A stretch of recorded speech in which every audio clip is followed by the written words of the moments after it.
And we're at the speed down to 2,500. Good point. Wherever you reduce speed to 180.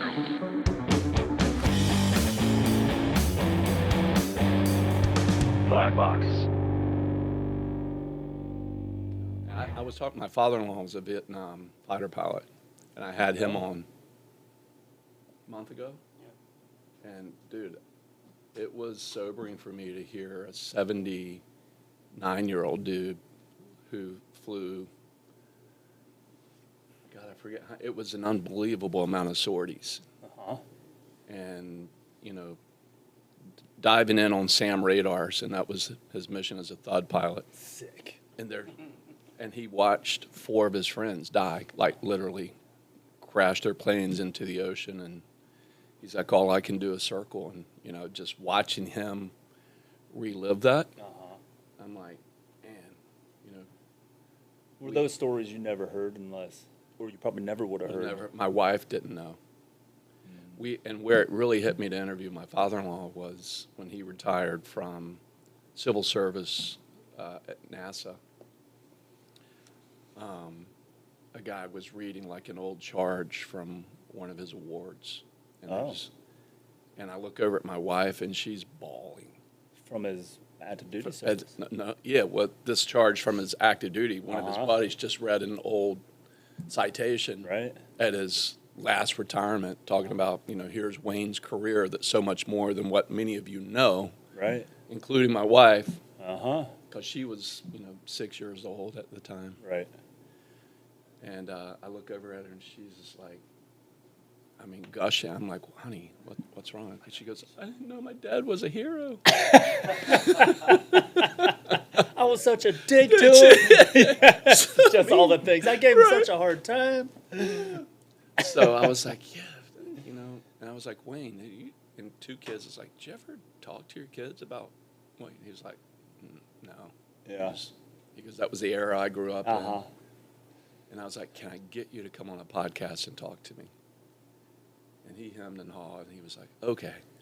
And it was one of the best. Really? You got a lot to live up to today, man. I ain't going to try to do that. I went and talked to the Vietnam veterans at Virginia Beach, and I didn't know what to expect going into it, so I took my son, who's 15, and he loves anyone military. He just feels at home around military folks. And it highlighted to me that is one of the hardest hit generations of America, because they had a rough go coming home. They had a rough go getting back on their feet, getting on with life, and then they had kids who then served in Iraq and Afghanistan and lost kids in the war, or who had ended their own lives. And that generation, holy crap, dude, has pulled a lot of weight for America. Man, I want you to wear your hat, but we need to don the headsets. Yeah, that's what I was wondering. Put the hat right there, though. Okay. But I'm really honored, thankful to have you here, so thank you. I appreciate you having me. Yeah, man. Yeah. And Shorty, thanks for setting this up, homeboy. Yep.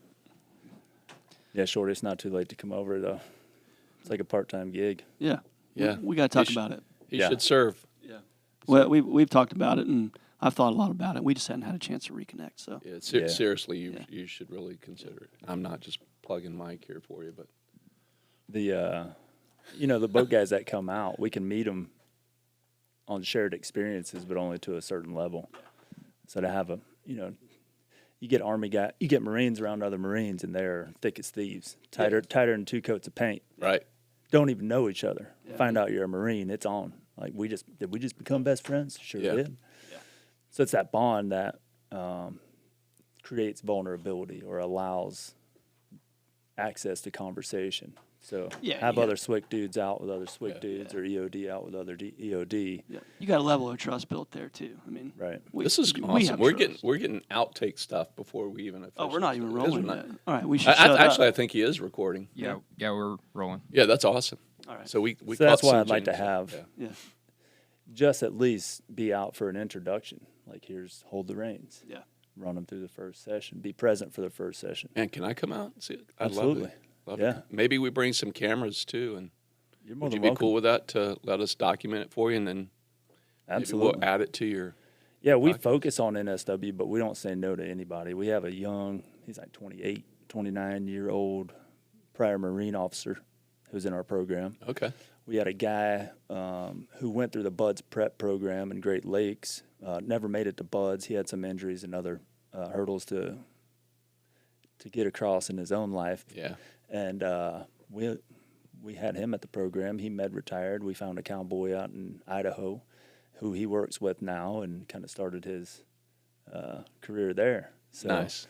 we don't say no to anybody. I mean, anyone who's akin to the military, active duty, reserve, That's awesome. veteran, retired, Gold Star, we don't say no. Cool. But we do focus on a particular Yeah. set Yeah. of people. Okay. Target market. All right. Well, Yeah. hold that thought. I'm going to do a little introduction for us here, Mike. When's the shot go down? We're getting ready to do that. We are Let getting me do ready. a temp check. Yeah. That's what I was wondering. How hot's that going to be? Yeah, right. I was like, well, I'm ready. He knows what he's doing. It's ready. He knows what he's doing. I'm going to leave him alone. Yeah. All right, gang. Hey, Kenny here, KP's Blackbox. Thanks for joining us again today. I have a very special guest and close friend of my guy Shorty here, one of his brothers in arms, sailor, in that world that you guys live. I don't even want to. You can say that. Yeah. Yeah, Naval Special Warfare World. Yeah. Yeah, that's all right. Mr. Mike Hall. Appreciate you guys. Here today with us in the capacity as a not-for-profit, Hold the Reins. And so we're going to talk about his 501c3 today and the impact and the opportunity they're bringing to a community of folks who can get some therapy from our four-legged friends in the equine world.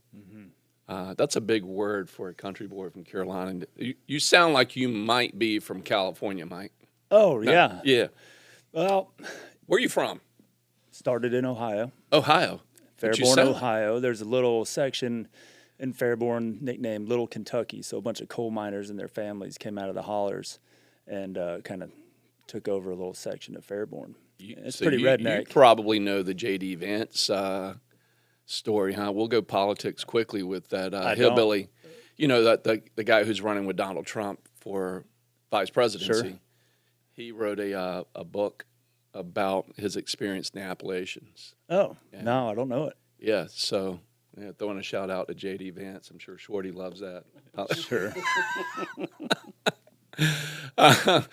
So We yeah, digress. we are going down now. Yeah, get back on. But that section of the country, man, the Appalachians. So you're talking about the Appalachians and where Ohio meets West Virginia, Kentucky. Kentucky. Yeah. Wow. Okay. Then I moved to Georgia, and then long story short, I joined the Navy out of Tucson, Arizona. Wow. Yeah. A lot of fun stuff happens in Tucson with your community too. A lot of Oh, yeah. Cool jumps. Yeah, when I lived there, I never Great knew that was a thing, Yeah. but Yeah. I'm deep in it now. That's awesome. Living the look, dream. one of the things we like to do, and I know why this 501c3 is close to your heart and what you launched, because what you've experienced as a sailor in the special warfare community, and not only there, but I mean across communities, like with Marines, soldiers, airmen. As I was telling you off camera, like I just had this interview with my father-in-law. Right. And his Vietnam experience as a fighter pilot.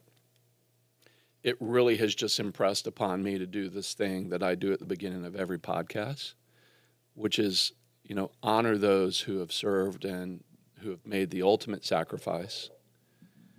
And then sometimes even those, Mike, that, we think about the guys and ladies who made an ultimate sacrifice. They gave their life for their country.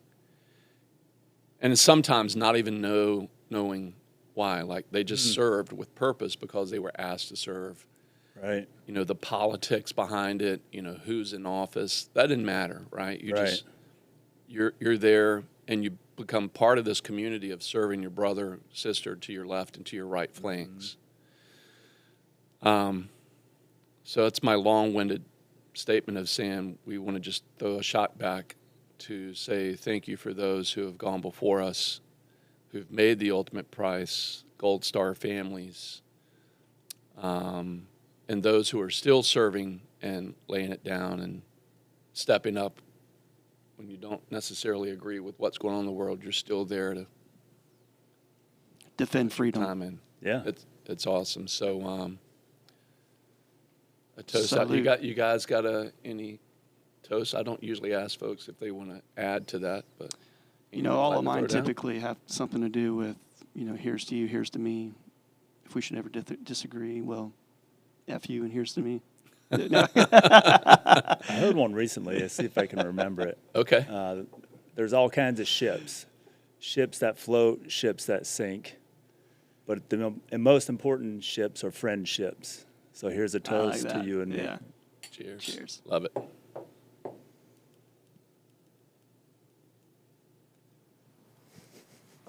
Sorry, I'm going to pause real quick. My computer just went down, so I'd take a second to... Did we lose that? No, we're still recording, but I can't see anything right now, so... Okay. But we can continue talking, right? So we're good. Podcast still going? Or you want to stand Are by? y'all live? Just give me a couple, just like 1 or 2 minutes. Oh, not live, like it's streaming. Yeah, then we'll throw it on Instagram. We'll give But you we the don't video. cut anything. We don't edit it. All We'll right. get little outtakes from it that we'll put on Instagram and Yeah. Facebook. But the actual podcast will go on YouTube, and then it'll also go on Apple and other. I got to tell you, this might be the first time I'm going to turn down another shot if we have to do it. Y'all ever ripped a shot of double espresso? I feel like all the enamel got stripped off the teeth. I'm like, I got a little cotton mouth going right now. It just ripped everything out of my mouth. not gonna be able to all the good and bad bacteria. Get are you some gone. minerals. All right, we're back. I was like, that's pretty badass to rip a hot espresso shot that Mike did with us today. We're over here throwing back shots, and Mike's like, What'd you pour us? Buffalo Trace, I think. Yeah, that's good. Mike was like, I don't drink, fellas. Like, okay, we're gonna do it. He's like, how about an espresso? I'm like, Yeah. all right. Make it a double. Took everything back with it. Wow, that's impressive. So no enamel on your teeth. Yeah. Bacteria's gone. Yeah, they still white-ish. Yeah, they still. Yeah, They're never really white. Yeah. I think you're good. You gonna do a train timeout on us? No, we're good. I still got some legs under there. Yes. We're good. The Marine Corps went through this boot camp phase where if a young recruit was feeling stressed, they'd pull a card out. And it wasn't during my era in the 90s. They got soft later, right? Uh-huh. But yeah, they'd pull out a stress card, and the senior drill instructor would have to give them a moment. And that lasted for like a very short period of time. The Marine Corps was like, we ain't doing that shit anymore. Now, isn't the purpose of certain evolutions in military training to induce stress? That was my understanding. So, I That believe seems so. really counterintuitive. yeah, and of all like regular branches who are training young warfighters, Right. the Marine Corps, amongst my friends, it was a joke. Like, what have we turned into? What are we doing here? I'm glad that was a short experiment. Right. Yeah. No kidding. There's been a most recent experiment of this young SEAL who took a lacrosse team to task for 45 minutes. And have you seen that in the news? No. Yeah, this young,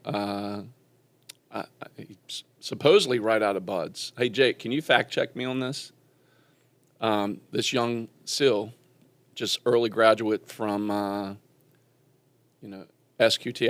I don't know what phase he's in, but Yeah. the news said he went back to his local college Uh-huh. and took the lacrosse team through a 45-minute PT session. Uh-huh. And I think like a half dozen or a dozen people ended up in the emergency room. Oh, wow. It's 45 minutes this old boy put it on him. Yeah. Pull that up. See if you can find that. It literally just happened in the ER. in the ER, and some are still in the hospital. Well, Shorty, like, Rhabdo. I'm still looking. The look Times back is on- trying to get me to pay for stuff. Oh, geez. It's not on Google, like you just can't find it. I haven't, Well, but it's the New York Times is putting it behind a paywall. Oh my gosh. Well, reflect back on your career, like at the end of BCT, CQT, like at the end of that, you were bomb-proof. Oh, 100%. Like, there is nothing Yeah. that any living creature could throw at you No. Yeah. that would hurt absolutely right. you. Yeah. You know what I mean? And then you're going to take that skill and bring it to, Uh-huh. to an entire lacrosse team and say, let's go, boys. Yeah. Jake's going to throw up, put it up here on the TV, Jake, where we can see it on our big screen. Here you go, Mike. You know, one of the best pieces of advice I got, though, was, hey, just because you've made it through training doesn't mean you can fight. That's right. That's right. 12 athletes were diagnosed with whatever that word is. Rhabdo. Yeah. And 9 were taken to the hospital after voluntary workout led by a recent graduate of the Navy SEAL training program. So that's some nasty stuff, man. Rhabdo. Yeah, the muscle started deteriorating and eating itself, I guess. Yeah. I got it once, and it was brutal. Is that why you're so short? Brutal. Is that why you No, that's because you used I to be rode, like 6'6", That's right? because I rode boats that killed you. Yeah, right. Wow. What class were you? I graduated 267. So I started in 266. I got rolled for pool comp in second What does that mean? phase. Pool. Pool competency, I think, is what. Oh, it pool stands. competency. Okay. Yeah. This boy, I never swam in the ocean until I got to buds. Like there were a lot of firsts. Wow. So I figured out how to swim in the ocean, and then they were like, "All right, let's put this scuba tanks on." I was like, "Sure." And But you were game. You were like, okay, yeah, let's try it. yeah, we can talk about the why Yeah, I'd later. love to hear. Love to hear. But just to finish my answer, so I just couldn't figure out how to breathe with a regulator in my mouth and no mask on. So there's a little flapper valve. Not through your nose. Yeah, so I couldn't. I had to teach myself or get some reps Yeah. on that skill Yeah. and understand how to use my body the right way to survive. And then that's why I got rolled to 267, and then eventually ended with 267. So let me unwind that a little bit. So regulators in your mouth, no mask, and so your nostrils are open. They're exposed to the water. Yeah. And so taking an inhale in through that regulator, you wanted to also breathe through your nose. Naturally, right? Naturally. Yep. Right. Yeah. So was not natural. A lot of Yeah. panic going on under there. Yeah. So that was during pool comps when you're swimming around the bottom of the pool. Yeah. So you probably don't know this about me, but I went to deep sea dive school. Oh no, Two I Charlie. didn't know that. And I went through pool comp and deep sea dive school. Yeah, I think it's the same thing. Got through it. But I'll tell you what, like you're in a different world when somebody comes down and rips your regulator out, Starts effing with pulls you. your tanks from you, Oh yeah. and you're getting drugged across the pool for 30 seconds. Oh yeah. You got to go find your happy place, Uh Uh-huh. huh. That's wild, man. Yep. It is. Yeah, jarheads didn't have to go through that, even though we're Marines and supposed to be on the water. Now, do y'all have a water? We do. You have a water portion in boot camp. You have to, right? Oh, yeah.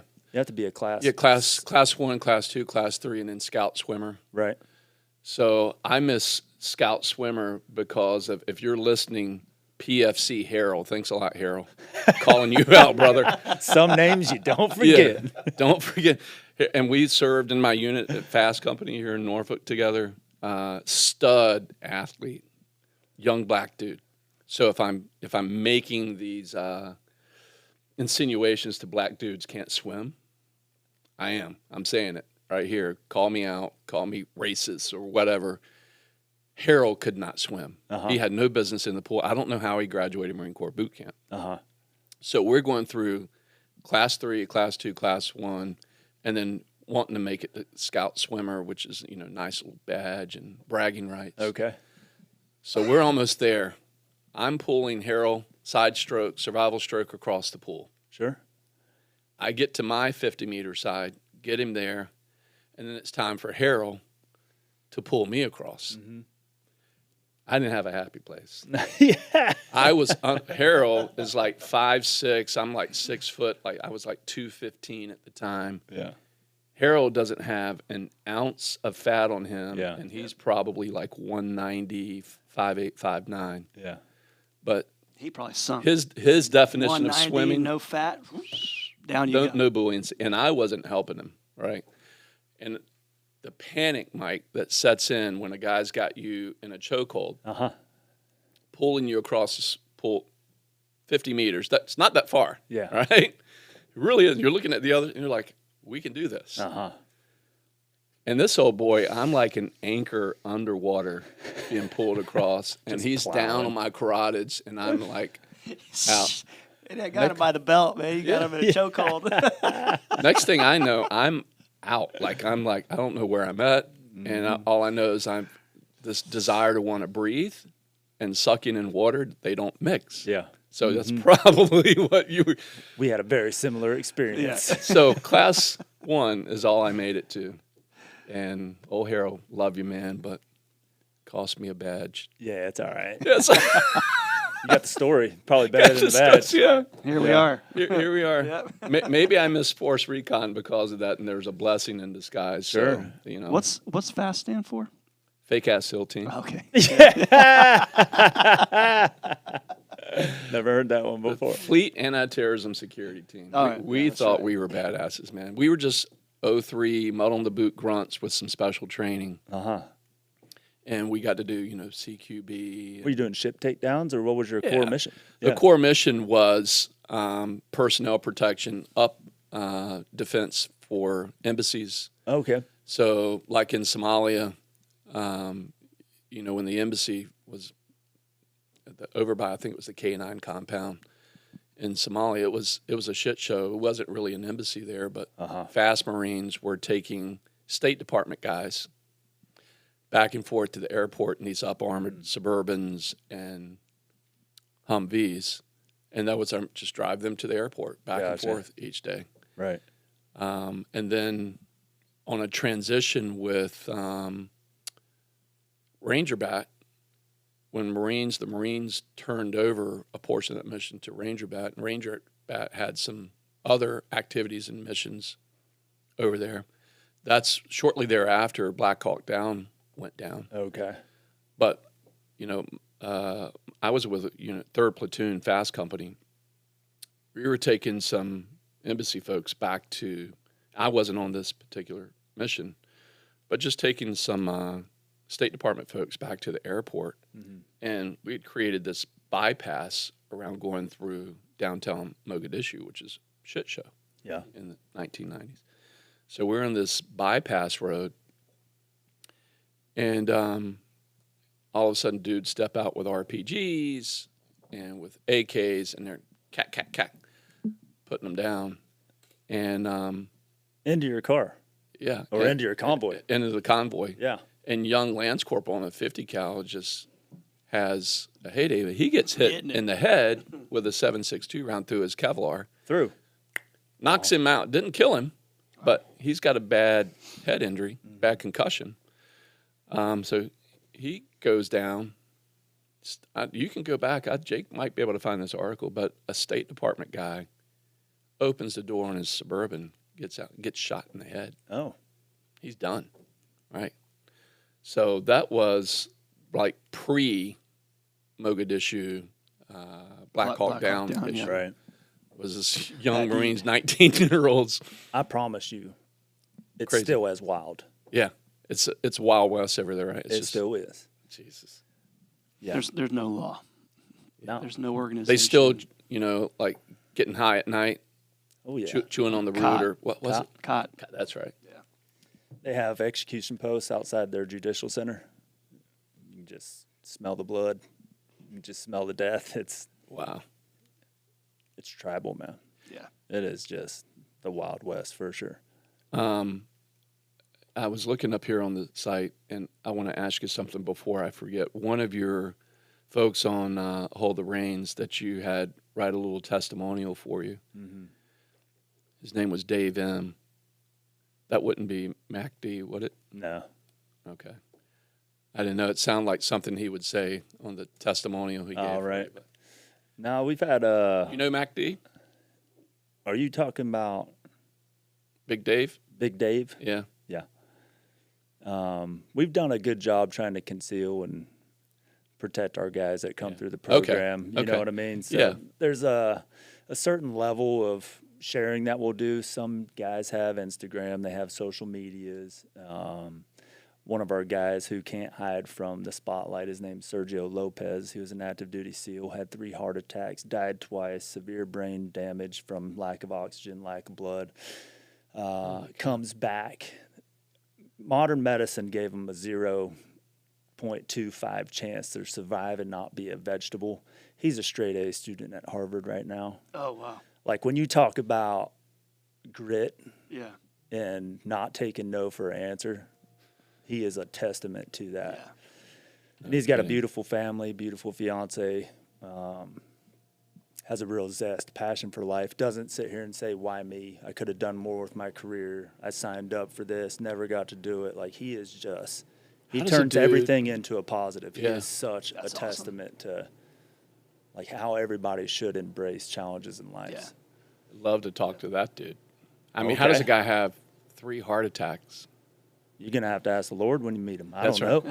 I don't think anybody He was close to asking him, wasn't he? Yeah, he was. I think they high Second five. time you go up, you're like, really, God? And he's like, hey, man, I got one I more thought I waiting heard you for saying something when I Yeah. left, so I came back. Yeah. Oh, we're good? All right, I'm going to head back now. See you in a couple of days. That is wild. Yeah, when you come back and tell those stories. Yeah. that is So wild. Sergio that's an Lopez is one of the guys who, man, I would love to tell everybody about that guy. He is someone that everybody should meet. Absolutely, you should have him. You know what, Mike? We've talked a number of times, or I should say, Lou and I have talked a number of times. One of the reasons this is created over here is Lou and I had this idea of, dude, wouldn't it be cool to get a gang of you dudes in here and just have a conversation? The cameras are rolling, but it's not released to the public. It's only for your kids, your grandkids, your family. Oh, wow. So Lou and I tested it. I did an 8-hour interview with him. 8 hours. Jake, were you exhausted that day?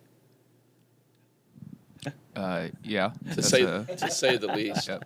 And I mean, he was back there but we took like maybe 4 piss breaks. Yeah. But I'll tell you a little fun story. Lou will probably kill me for telling this, but so it's like, KB, I want to do this, and I want my mom to know what I did, and she's in her upper 80s, and it's like they really have no clue what I've done for 33 years, Right. and so Rob Bathurst, Okay. buddies, and works with us here, and he's like, dude, been talking to Lou about, so we just like, all right, let's do it. So we brought Lou in, put him in the seat, and recorded, and he brought me notes, and so I was like, no pre-production, Lou, like I told you early on. Let's not do that. Let's just let it be organic. Mistake. Because Lou brought in an outline that was 16 pages long. And I looked at that, and I was like, Lou, this isn't going to be 2 hours. This is going to be all freaking. And we're trying to deliver this to his mother and father as a surprise for Christmas 2023. Oh. Which is why, he signed that little paper for me over there, and Solid. we memorialized it, right? Right. But, dude, you talking about emotions in an interview that we got into some deep stuff and some very deep conversations. And I was like, man, what if we could have you and your boys? And all I do is hit play and maybe ask 2 or 3 questions, and then I shut up and just let you guys go. So we're doing that in the future, very soon. Yeah. But it's. I wish it could be for the public, but it's going to be for the guys' families and their like Lou has. Who knows how many kids he's really got? But Yeah. Oh, the twins. Sorry, Lou. Sorry. He's going to kill me. Fortunately, this is going out after vacation, not before. So. there you go. Well played. Well played. But, he was like, hey, it's young twins. He's like, I want them to know a little something and know about the sacrifices that were not only made by him, but his brothers and their families. So when Shorty told me, hey, we got to have my call here And I just took a few minutes to, when he said that, and I looked at yours, I was like, we got to do it. Yes. Can you get him here? So, dude, I'm really honored to have you here today and to really talk about your charity, your heart that is now a 501c3. Yeah. I love talking about it, so this might go 8 hours too. Well, we'll publish it and put it out there. So, what's the inspiration behind Hold the Reins? Just like you talked about, the brotherhood, seeing guys be elite husbands, fathers, sons, being as elite out of uniform as they are in it. Interesting. And the horse just made sense to me. So, how does the horse play into making these guys elite at home as though they are on the battlefield? emotional intelligence, self-awareness, bringing in some attributes of themselves that influence their environment around them. So, we typically hang out in this dysregulated state. Like we were talking about, was it before we started recording? We were talking about the stress card. Yeah. Inoculating stress is what the military does. They're trying to put your nervous system in a certain place to where when combat or a conflict happens, your body remembers the stress. You're able to process information, read and react off your buddies, and make accurate shots. Shoot, move, communicate. Yep. Shoot, move, communicate. Yeah. So, What's the first thing you go back to when that happens? Your training. that's it. Right? That's it. And then you alluded to it earlier. Who's it really about? It's about the guys you're serving with. Yeah. So we always stay in this dysregulated, sympathetic, just heavily intoxicated with cortisol and all these other biochemicals that are not good for normal life. Yeah. Not good for being a dad, not good for being a husband, not good for ourselves. Like we talked about when we were setting all this up, and when guys get out, they look younger. Yeah. Like you were talking about how good your sleep is. Yep. We never had that conversation. We've known each other 10 years at least. So, man, it's just along those lines. If we can bring Get a balance guys. built back in, right? Yeah. And it's a hard road. You guys got to bump me on the reins a little bit. I can go down some rabbit holes, but I promise I'll bring it back. There was a guy who has become a dear friend and a mentor of mine. His name is Hugh Vale. He runs Mustang Medicine with a couple partners out in Utah.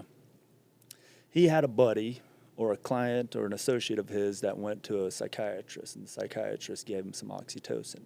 The guy had the worst experience of his life trying to go home, live a normal life, get good sleep that night. The next day was just infuriated at the psychiatrist.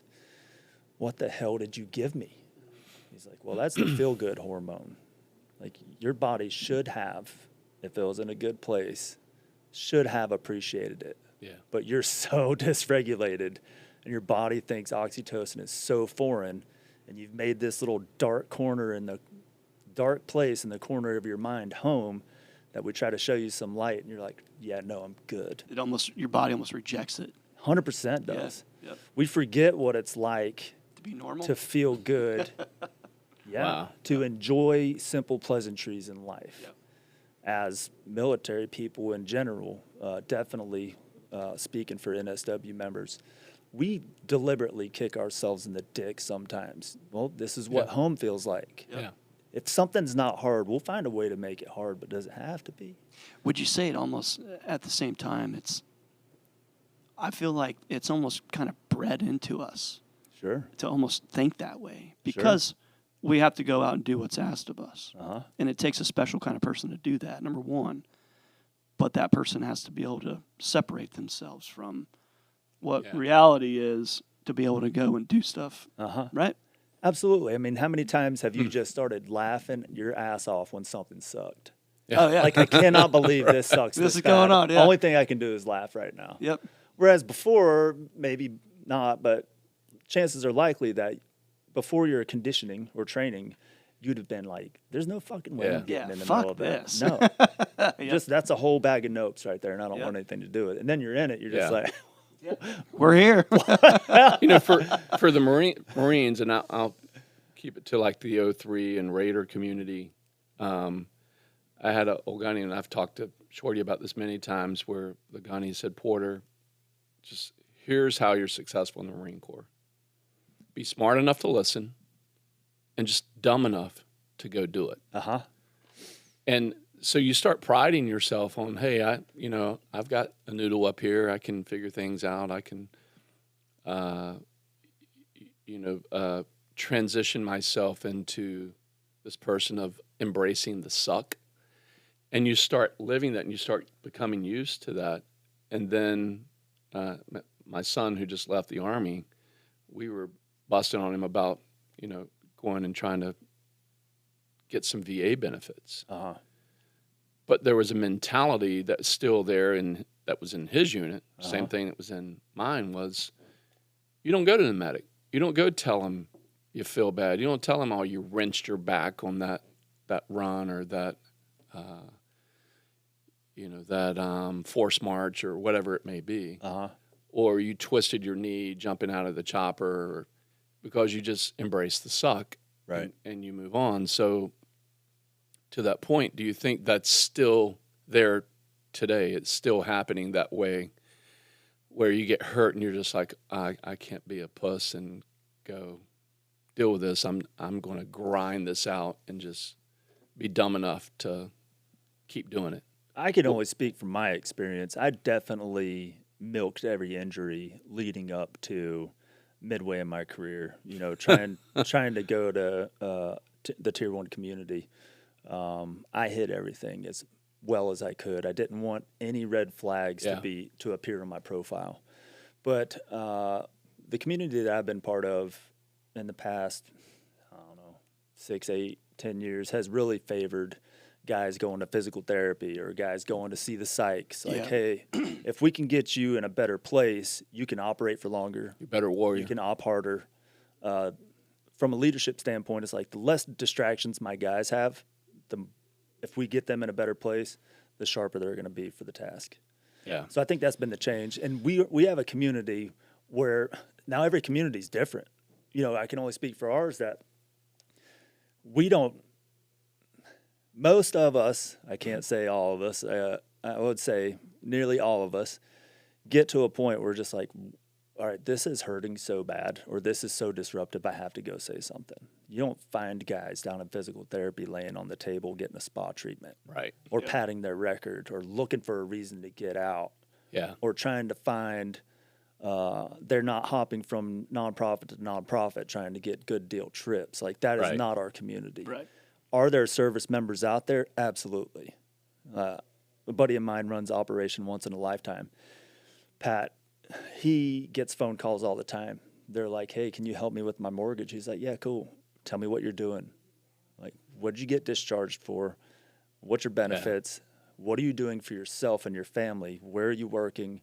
What kind of weight are you pulling? And typically, these are people who just in a few years found some loophole in the VA or their medical system, used the military as a welfare check, and now are looking for more handouts. So he's come up with a saying, don't be your average veteran. And unfortunately, there's people out there like that. Yeah. I don't think your bloodline doesn't sound like your bloodline's like that. I know our community's not like that. Yeah. So there are things that I'm not aware of that I haven't experienced directly. But I can say for our community, it's really come to a place where our physical therapy group is the best, I'd say, in the NFL, NHL, MLB. Talk about the Tier 1 community. Yeah. We have dedicated surgeons. We have psychs. We have a really good encompassing. High performers who want to be there. Yeah. It really is encouraged. So there was, I know exactly what you're talking about because I remember the shift. There was that where it was like, hey, I'm fucked up. I'm just going to grit it out, grind it out. Yeah. And then there was a big shift about 6 or 8 years ago where the stigma of going and getting physical help, but also probably more importantly, going and talking to the command psychologists, we eliminated that stigma. Mm-hmm. And then what you had was a domino effect of, better warriors that are capable of going and doing the deed when it was needed. right? Does that make sense? Yeah. It Yeah. does, but there's Once still a that's- challenge It is, yeah, with a challenge. with psychs. Yeah. Like, we're very solution oriented. So we sit down with a psych, we're like, all right, give me some solutions. They're like, that's not how this works, dude. I sat down with I really made a decision. I came to a point in my career, I was like, I want to take all the good things that I've gotten from the military forward in my transition. I want to leave all the bad stuff behind. I sit down with this dude. I got my armor on. I'm like, all tough guy, Tommy Tough Nuts. And I was like, all right, Alex, I'm here because I want to do the hard work, and I don't need you to be my friend. You're going to challenge me, and we're going to break this down because I want to take all the good stuff with me and leave the bad stuff behind. He's like, that sounds good. Yeah. But let me tell you, he's like, you guys That's are a nice Instagram masters. post, but, yeah. He's like, you guys are masters at compartmentalization. So you have yeah. all this stuff put away from your career, all these boxes that you just shove stuff in. We're gonna put open it on one. this shelf. Yeah. Guess where he said we're starting? We're starting all the way back in the warehouse from your childhood. I was like, well, I didn't sign up for that. Yeah, right. And that was my introduction to trauma, though. You know what I mean? Like, when we sit down and we think about deep diving ourselves, it's important to have an all-encompassing look at yourself and just understand how the child us plays into the adult us. Yeah. And that was my introduction to it. And I was like, oh, my gosh, dude. Like, we just uncovered a lot of things that I consciously didn't recognize or was willing to admit to myself. And that was the start to becoming I guess, someone who I hope to be one day. Yeah. I don't think I've got it figured out by any means. How does a horse help in that? Well, you can't team guy your way through a horse. You can't sit down with a horse like I did with Alex and wear your armor and be like, all right, here I am today.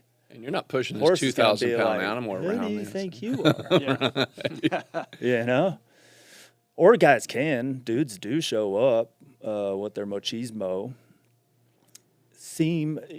A buddy of mine's wife warned me about this. She's like, you're going to have a hard time with guys because you guys think you can do everything. Like, you guys are talented, you're smart. You show up in any situation like, I got this. I'll figure it out. And some dudes do show up like that. But the horse quickly uncovers what's really going on. Horse has a say. Horse has a say. Yep. Horse don't lie. Nope. Horse doesn't have a lying bone in its body. It doesn't have a prefrontal cortex. Not programmed to do that, right? Yeah. It's just not the way its brain is set up. It simply runs on emotions and conditional primal behaviors. So it makes guys be present. There is no outthinking a horse. You can outthink me. You can outthink Rich Garner. Rich Garner's our president. He's a former command guy, retired back in '96, grew up cowboying, so he knows the horse really well and knows our community really well. And Rich has this natural ability to look at everything in the round corral or out in the pasture and process it all. It's like, okay, well, tell me why you just did that. What do you think the horse said about that? What kind of reaction did you get? How does that tie into things you do in your life? So it's just asking simple questions. We can take anything in life and create metaphors and paradox, but the horse in such a way doesn't lie. We can do canine therapy, but when we start rewarding a canine, a dog, what happens? It becomes a favor. He'll come back to us every time. A horse does not. If you feed a horse... So I was going to ask you that. So, what's the difference between canine therapy and equine? The animal. One's a predator animal, one's prey. So the horse and the way they work in herd dynamics, if you feed a horse, it thought it just dominated you. You just gave it permission to do whatever it wants around you, so it breaks down a healthy barrier. Now your leadership just took a hit. So you have to be the horse, except for guys like Shorty here and a few others that are in the teams. The horse requires you to leave everything you knew behind if you're not familiar with the horse. You can't treat a horse like a dog. Yeah. You have to step outside of everything you know and then deal with the horse where it's at. So you can't give a horse a treat. There is no rewarding a horse to be your friend. It's all based on the relationship. It's all based on the connection. It's all based.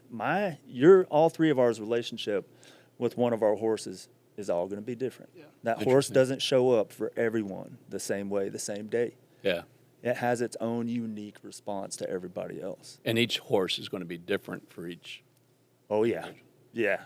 Like we have guys who are familiar with horses, and Rich will bring on some client horses. One of which we had a couple months ago, who didn't like its feet touched, and that's a whole different process of patience right there. That's not like, hey, let's go groom the horse.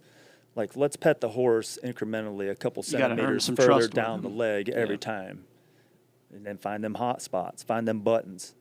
So when you find what disrupts a horse's behavior, there's a trigger. What can we talk about with human behavior? Yeah. Triggers. Yep.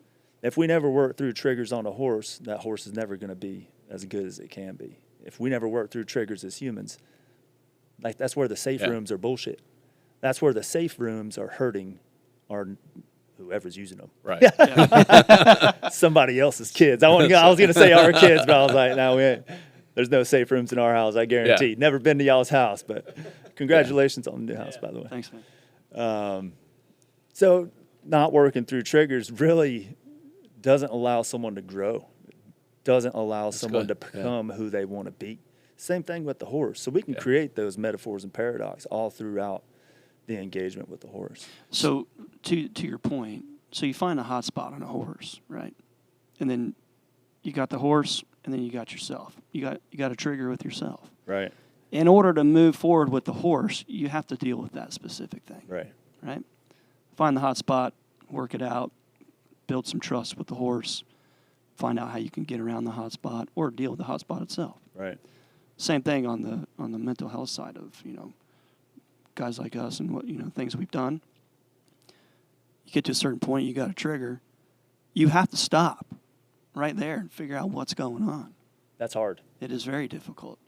And when I started my own, path down, mental health at the command with you and working with one of the psychologists, she taught me, she's like, hey, Shorty, like when you get to that trigger, you got to stop if you can. And if you're in the middle of shit and doing stuff, whatever. But you got to stop, put your feet on the ground, take a moment, and take an assessment of what's going on. Yeah. Right? And then once you find out what's going on, figure out why it happened. Right? Same thing, with the equine side. Okay, why is this happening? Sounds like these horses are dealing with a lot of sociopaths and narcissists. But the thing is, to dovetail on what you're saying, when you do that introspection, when you're triggered, if for 1 second you start blaming anyone in your environment, Oh, you lost it. you're wrong. Yep. Same thing with the horse. If you start blaming the horse for anything it has going on in its life, but the horse doesn't start listening to your commands, Yeah. and you blame the horse, you might want to find yourself a mirror. That's really interesting. And that's why I just made the statement I did, because that's what happens a lot of times is that human beings who are dealing with their head trash want to transfer the responsibility to someone else. 100%. And so you're saying a horse ain't going to let you get away with that. Horses don't need humans. Horses need horses. Humans need horses. Empires are built on horses. People still go get groceries on horses. We watch horses for entertainment. Battles were won on horses. We need horses. Horses don't need us. So peel this onion back for me with my call, the horse. Like, I know Shorty's rodeo days and growing up around horses. And we talked about that in the interview I did with him. Did you have a similar experience growing up around horses, or is this new for you? It's new for me. I even asked him to coach me when we were like... Really? Yeah. Because I was talking about team roping and all this stuff. I was roping dummies on deployment nonstop, just thousands and thousands of heads and heels. What got you into that? I mean, guys have a lot of different hobbies. How did that? Have you rode a horse before? I grew up around horses, yeah. Do you remember the first horse you rode? I remember clear as day the first horse I rode. The first horse I ever And I rode, was in. Mike, my brother saddled him up, and the saddle was loose, and off takes this little Appaloosa, and the saddle goes sideways on the horse, and he's in full trot. Oh, right. And I think I'm 7. I was just about to ask, how old are you? I was young. and that horse was well trained, Oh, okay. and he stopped and let me up. But he had that mind. I was not in control. Yeah. I was just holding on for dear life. Yeah. Now, what's interesting is my wife had a massive brain injury from a horse. Oh. She was thrown from a horse at same age. Horse stepped on her head. This my is out gosh. in California when her Uh-huh. dad was Air Force. Man, I should show you a picture one day. I mean, her face, she was in a coma for 4 days. Wow. So her experience with horses were pretty traumatic. Yeah. But the horse didn't know. It had a response to something else, and she was just in the wrong place at the wrong time. Uh-huh. And the trainer, the handler, I guess, of the horse, lost control, Yeah. lost the reins, and the horse took off and then threw her and then stepped on her. Wow. So peeling that back, hold the reins. I mean, what is holding the reins metaphorically when you think about that with what you're trying to help these warriors and anybody that wants to help? Yeah. So the hands are really important when riding a horse. Rich and I were just talking about this the other day. You can't use reins for control. You can't take the reins. When you take the reins, we use it in our culture as like taking control. Yeah. Holding the reins, you have lighter hands. You're actually communicating with the horse. You're leaving the reins loose, and you just provide input when needed. So it's a communication. We're flowing together. That's how Hold the Reins got its name. Okay. And I saw my daughter have a runaway horse, and first thing she did was drop the reins and just held onto the saddle horn. Dad! Worst feeling ever. She's running down a hill, disappears behind a tree line. I was like, I'm going to go down there and find my daughter in pieces. Because I'm trying to keep my horse checked up. Yeah. Sitting here bucking on place. I'm like, I ain't turning mine loose. This is going to work out. Lord help me. It worked out. But thinking of taking the reins, trying to control everything, and then completely dropping the reins, just, Jesus, take the wheel, Yeah. is not the way to do things. So right in the middle, we felt like Hold the Reins was the proper way to encourage guys to communicate and Yeah. have that conversation with themselves, be honest with themselves, be honest with us, be honest with the horse. So it's But, a less aggressive stance on, It's more appropriate to what we encourage guys to do physically with the horse, but a new approach in how they see their life Right. and how to deal with themselves. You know what I Yeah. mean? Because we're often going back to that dysregulated state. Like we'll make something hard just to make it hard. And in jest, we're hard on ourselves. Yep. Well, you're training. You're training in an environment where you're saying what could go wrong, and we're going to train for everything that could possibly go wrong that we could think of, right? And then if it goes wrong, we've experienced it, Yeah. and we've got a solution. So it's all about trying to control everything, right? And the violence of action and, tactics, shoot, move, communicate. Right. Mostly violence of action. So your first instinct is to become activated. You know, when there's a conflict, when something goes wrong, what's your first instinct? What? Rock up on your toes, get on the balls of your feet, fight stance, whatever, start scanning, start assessing. Doesn't serve us well. Right? In that moment it does, but Oh, yeah. Yeah. Yeah. I mean, I tell people there's no better feeling than getting on a boat or getting on a Chinook with 30 of your homies, knowing you're about to go kick some teeth in, or knowing you're about to go do something. I 100% can say our SWIC operators do things on the water that no one else in the world can. It Pretty is badass stuff. It is right? Yes. beyond impressive. Yeah. Like I cannot even fathom, like just from all the modalities of platforms that they can use and use them like pros. I've seen dudes spin yachts around in a cardboard box that's barely big enough to allow it to even move in there. Yeah. I've seen dudes recover an HSAC from being half submerged alongside. That's a big ass shit. Recover it. Yeah. No one gets dumped out, smile through it, and be like, all right, boys, sorry about that. Yep. Let's make sure we got everything. Give it a shot, another shot. We're going to send it again. Did the pole break? Oh man, funny. I can't bring it back there. I forgot where I was going with that one. No, that's awesome. You know, getting into that immediate response of, you know, how we tend to live our military lives. It doesn't serve us. Yeah. In other facets of our life. Right. You know, so getting in and around the horses helps us throttle back with that a little bit. So you bring a guy out to your facility or wherever you're going to do an in-dock, Yeah. for lack of a better term, with a new guy, with machismo, and Yeah. he's coming out Billy Badass, like, this horse isn't breaking me. You're not going to psychoanalyze me or what. So walk me through a day or through the in-dock in your Hold the Reins. New guy comes on. What can they expect? Or is that top secret? It's a conversation. Okay. I mean, it's really simple. What are you here for? What do you hope to get out of this? Oh, no, my wife made me come. Have you ever been around horses before? How comfortable are you being here?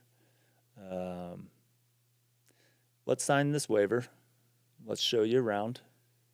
We'll give you a group of horses you can pick from. You can pick one or we'll pick one for you. And we'll go from there. And then the conversation starts. I mean, it's really our job as facilitators to introduce the guy to the horse. It's their job to create the relationship and the connection with the horse. And we're just there to help facilitate that conversation. When we help train horses, just like we were talking about the traumas and triggers and emotions, when we help a horse become a better horse, they're helping us become a better human. It's nothing that Rich or I have to do. We give credit to the horse all the time. Really, it's our job to make sure the paperwork's filled out, they get to the property safe. You set the meeting up. Yeah. That's Facilitator, right? Yeah, you set the We're meeting up. facilitators. We really Yeah. are. We make sure everybody's safe. Rich has his favorite saying is, there's no wrong and right in horsemanship. There's only safe and unsafe. You can build in bad habits in human behavior. You can build in bad habits in horse behavior. But those can be worked out. You know, is that wrong? Depends. What's the discipline you're in? What are you doing with that horse? What are you working him up to be? What's his bloodline? What's his talent, skills, and any innate abilities? Right. So what's wrong for one horse ain't wrong for the other one. So exactly that. We create the conversation. We create the environment where guys can allow themselves to be themselves. Like the horse is enough to get the heart rate up, to take someone out of their comfort zone. So we just facilitate the conversation and create a safe place. And that what we talked about earlier, the shared experience. When SWIC guys come out, it'd be nice to have a SWIC face there, because there's just like, or the Marine with the Marine face there, there's just like that bond that happens. Sure. And facilitating that conversation, stripping away a little bit more of the armor, just happens before we even step into the round corral, before the first halter goes on. But those quickly, that happens anyway, eventually with the horse. You know, a horse will call you out on your bullshit real quick. So for you, Mike, do you have like a favorite horse that you work with, or do you try to have a new experience?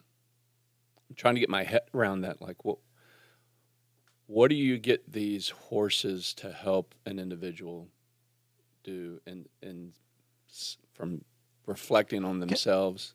Can I ask a different question? Sure. So when you bring a guy in, get him set up, sign the waiver, let him pick a horse, what's one of the first hurdles that you see happen that the guy has to cross over? Being present moment focused. Okay.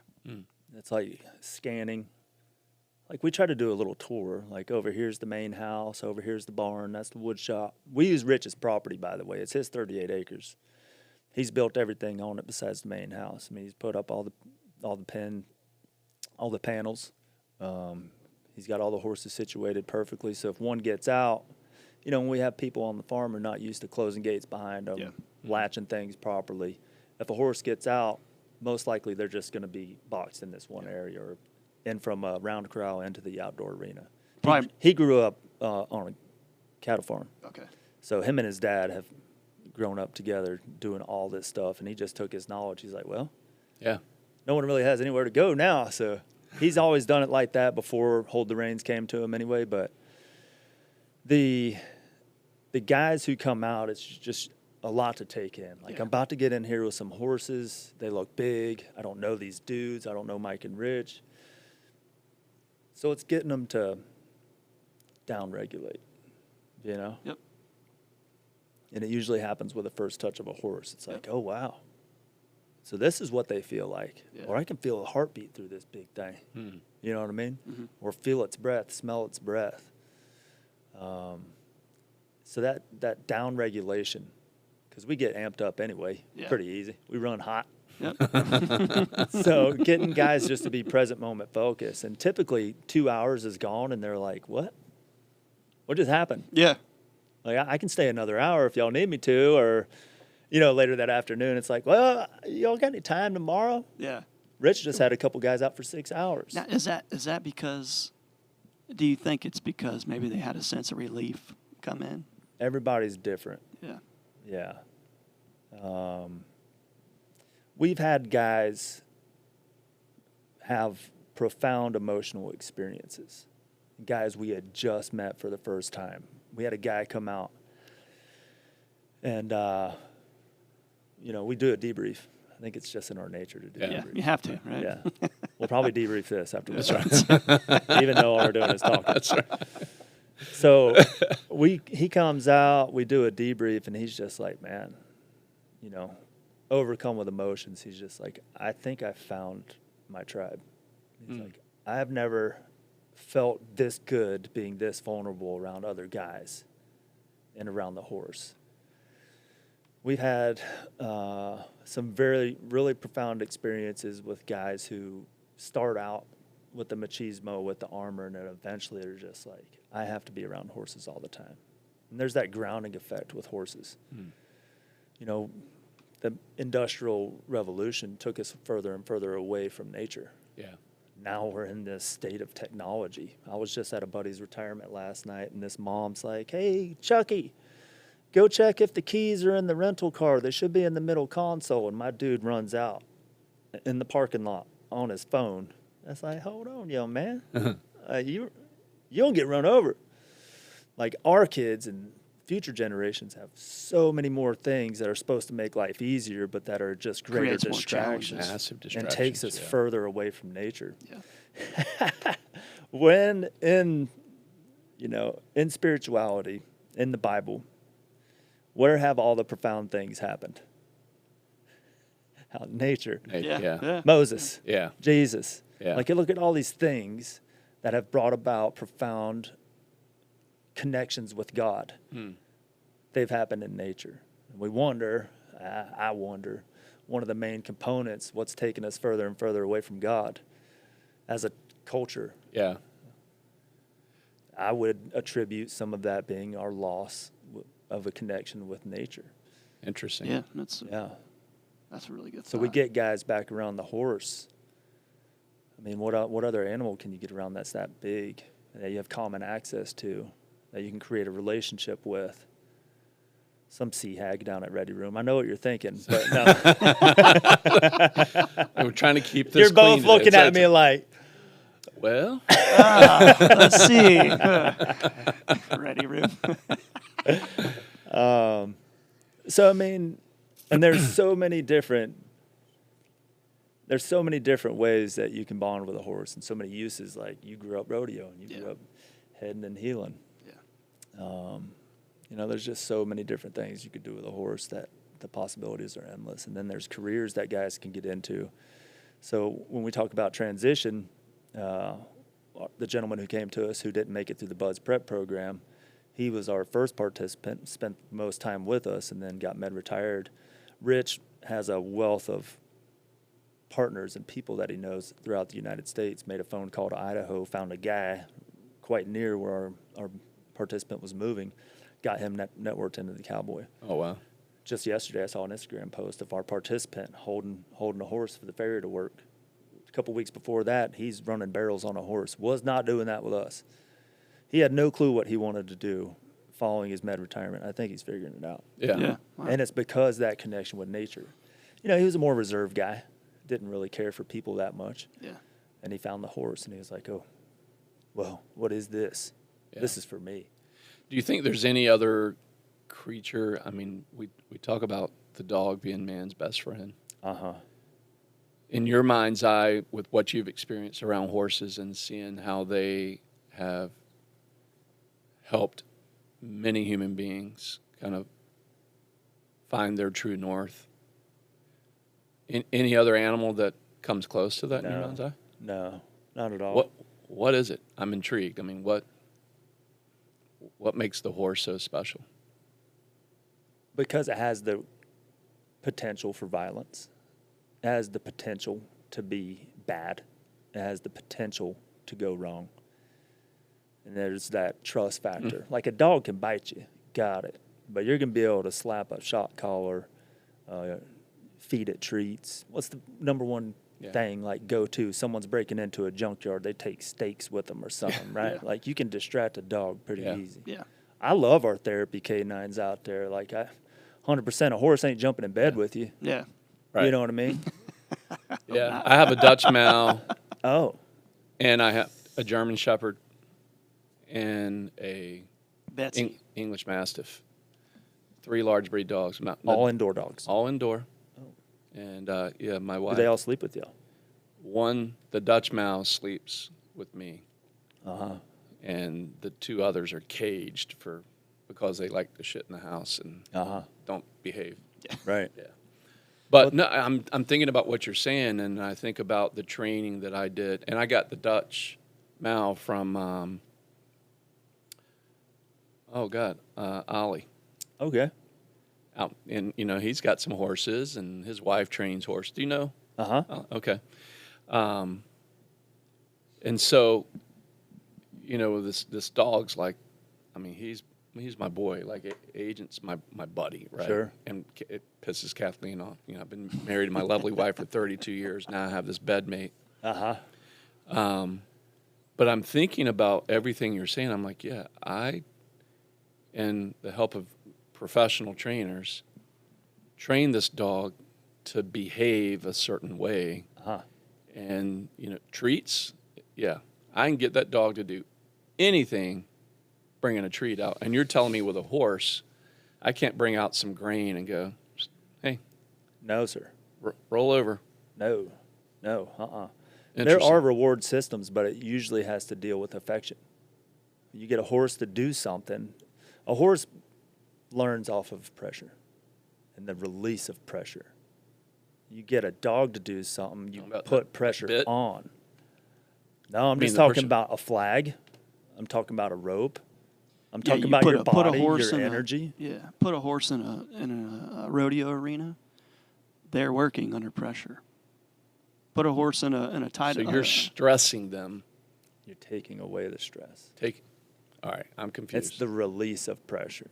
to have So them if work. I want a horse to turn left, Yeah. I'm going to give it input. But once the horse starts to do the thing, I take away the input. That's the reward. Like, oh, he wanted me to do that. Okay. And I counter it. Oh, I can stop now. It's not like, come on, I'm controlling you. Like, let's do this. I'm not putting more and more pressure on to get more and more of the thing. Yeah. What happens if you do that? Yeah, you have an experience. It's not so good. Well, what's funny is like I've been on. Or you ruin your relationship with the horse. Yeah. Now, when the horse sees you next time, he's going to be like, here comes that asshole again. Yep. I remember Yep. last time he was on my back. What a dick. Yep. Really. It's a relationship. Yeah. So, you put pressure on your kids to do stuff. It's like, hey, I really want you to focus on grades for the next 2 weeks because we're getting down to the end of the semester, Yeah. whatever it is. Or I'm going to take away your privilege to drive. I'm going to put pressure on, and then you got to take the pressure off, see what they do. Now, do Yeah. I need a little bit more pressure? With the horse, it's the same. Am I putting pressure in the wrong area? Am I doing something wrong? Is there something wrong that I'm communicating to the horse that's not allowing the horse to do the thing? Now I'll look at my kids. I was working with Bailey last week, and this worked for Bailey, but now I'm working with Wimpy. Wimpy doesn't get it. Wimpy's dumb. No, it's me. It's a different horse. I'm working with my kids. Hey, I need you to do this thing. I need you to do it too. That message is going to be received differently amongst your kids. Yeah. You take dogs, you can condition them and train them all to the same command. You can ramp up that command and create more obedience. Right. what Shorty was saying, if you ramp up that pressure on a horse and it's trying, there's try there, and you keep pouring on that pressure, there goes your relationship, and you're about to lose that one. So it's learning how to put pressure on, take pressure off, and be self-aware of what your communication is. Yeah. And it goes into leadership too. We could tie this into a lot of things. Yeah. I mean, you probably are so good with the horse. Yeah. So It's been good a with while. the horse that you probably were doing a magnitude of things you didn't even realize you were doing. You've just been doing them since you were 2. But the relationship had been built, and the Right. horse knew what I wanted. But was I it knew with the what same would horse all do. the time? Or? Yeah, my horse was named Ruby, and that's the one I rode when I did rodeos as a healer. Yeah. Yeah, but she knew. I mean, after a while of training and building that relationship, building the trust bridge. But was it a point where you got with this horse where it knew what to do and it was like you're just along for the ride? Yeah, it's on autopilot almost. Because we were out in Vegas And once. that's the point. Sorry, that's the point of just hold the reins. Yeah, I'm really just Right? trying to get my head around Yep. this from a therapy point of view and I'm a little thick-headed jarhead over here. Like, He's the guy that leaves the gate open on the yeah, on the probably. ranch.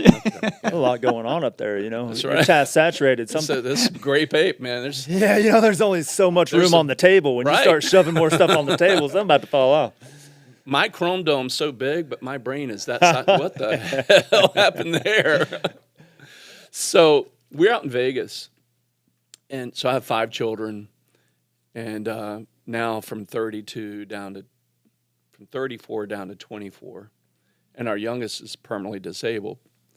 Scared to death of horses, by the way, which is wild. So maybe I need to bring her out one day and see what we can figure out there. But so we're on this trail ride, and cool dude ranch. They're going to fix the stakes and everything, and we all go out on this ride, and it's me, Kathleen, and Noah is pulling up the rear with the guide on. This old horse had to be 100 years old that he had, an old sway back. And we're riding along, and basically I figured it. I'm like, guys, don't do anything to these horses. We're on the trail. They know where to go. Just let them go. Hold the reins. Hold the reins. Yeah. Hold the reins and enjoy the ride. Noah, my oldest son, pulling up the rear. I don't know what he was doing. I'll have to show you a picture that the guy got. He's back there, and this horse is having a effing fit. Okay. Off the trail, and the old cowboy's like, let that horse go where he fucking wants to go. And just going off on my son. I'm like, and I'm getting agitated, which is now, I think, Pissing the horse off. pissing my horse off. And this horse is running all up in the briar and the thicket, and everybody else is just on the path. I'm like, and the cowboy's like, what are you effing doing to that horse? Yeah. And to this day, we don't know. We joked Noah about scaring the old ma, whatever her name was, off the trail and getting her all pissed off. Now, he's an Intel geospatial. He's got the big brain, big genes in the family. He got all the smart genes. So maybe it was something in his continence and his... It could have been a number of things. He's part honestly. alien, maybe. Yeah. I don't know. Yeah. But this Horses are weird. didn't want to stay on the trail. That's the point. And so what I'm hearing from you guys is that do you get guys out on a horse and are people riding the horses? Oh, yeah. During that first meeting, we'll do everything we can to get a guy Get them on the horse? bareback. Bareback. How about bridle? Is there a bit in the mouth? No, we try to not go to the bit until the participant is very aware of his relationship with that horse. And is the participant putting the bridle and the bit in the mouth? Are you teaching them? We teach everything about horsemanship. So our program is rooted in natural horsemanship and everything What that does that goes mean? into. The old way of training a horse used to be to dominate a horse, to make it submit to you. And there were some old boys back in the 50s, 60s, 70s who really honed this idea of natural horsemanship, creating the relationship with the horse whisperer. So that the horse, who was in that movie? What was his name? Hey, Jake. Horse Jake, whisperer. who was in the horse whisperer? So Buck Brannaman was the subject matter expert. It was on either there. Horse Whisperer or Brokeback Mountain. I can't remember. Well, that's on you. Definitely not the same story we're telling it. That's a different story. I don't know what range you're holding, bro. Yeah, Your shot was too big. that's right. Here we go. What's his name? Oh, Robert Redford. Yeah, Robert Redford. How Redford. do we forget Yeah. Robert Redford? So Buck Brannaman's the daggum subject matter expert on that. Okay. Making all the horses do everything that they need to do. But that's and Buck's one of the modern continuers of the idea of natural horsemanship. Natural horsemanship. Okay. He was, there's these Ray Hunts, there's there's too many dudes out there to even go down. Like, it made me think of this story when I hit Rich Garner up. I was like, hey, I got this idea about this program. We use horses for dudes in NSW to help them work through their shit. And they're going to be badass humans just like they are operators. He's like, yeah, all right, Mike. Send me your business plan. Send me everything you got. I'll think about it. He calls me back 2 weeks later. He's like, so a Navy SEAL that doesn't know anything about horses wants to run a horse program to help Navy SEALs. And he just starts laughing like y'all. I was like, Yeah. it sounds like a good idea, but when you put it like that, it sounds a little ridiculous. He's like, Mike, I'm in. I was like, Oh, wow. Okay. Well, good, because this is going down. Like, I knew this was, in so many ways, I knew Christ was calling me to do this. I have given 20 years of my life to the military, but in my view of it, the military has given me everything that I have as an adult. Oh, wow. And I want to take an opportunity to give back to the community, give back to the guys, and set the future generation up to be better than we were. I think as dads, that's like that's in our nature. Yeah. And that's just part of me giving back to the community and, that tendency to be a caregiver or a healer. I want to make sure that guys and their families especially are in a better place than what we were getting out of the military. Because, the military puts all this money into creating an elite warrior out of all of us, and then where's the focus on us, ourselves? Right. During the retirement ceremony yesterday, what is it, the team before or the deed, what is it? They used to have it at the command, The too. deed before the glory. Yeah, Or for the deed, not the glory. Not the glory. Yeah. And in that, it's like, well, you have to put the team and the mission and everything else above you and before you. Yeah.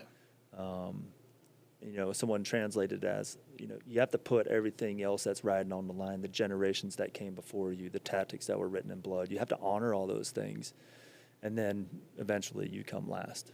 And that's why people have like the I love me walls in their houses, and it has their awards or their accolades, their paddles, different things like that, because that's where you give yourself a little credit. Yeah. Yeah. The one small room Yep. or the one small wall in your house, you're like, there's a bunch of stories up here. No one ever I did some kind of cool stuff. no one ever finds himself drinking Yes. coffee, scratching their belly, looking at the wall like, I'm badass, dude. No one does that. Nah, it just they all take you back. There probably are a few out there. We've seen them on Fox News and such, but You probably go to some stories where you're like, man, I don't know that I want people to know about that one. oh yeah, It's- for sure.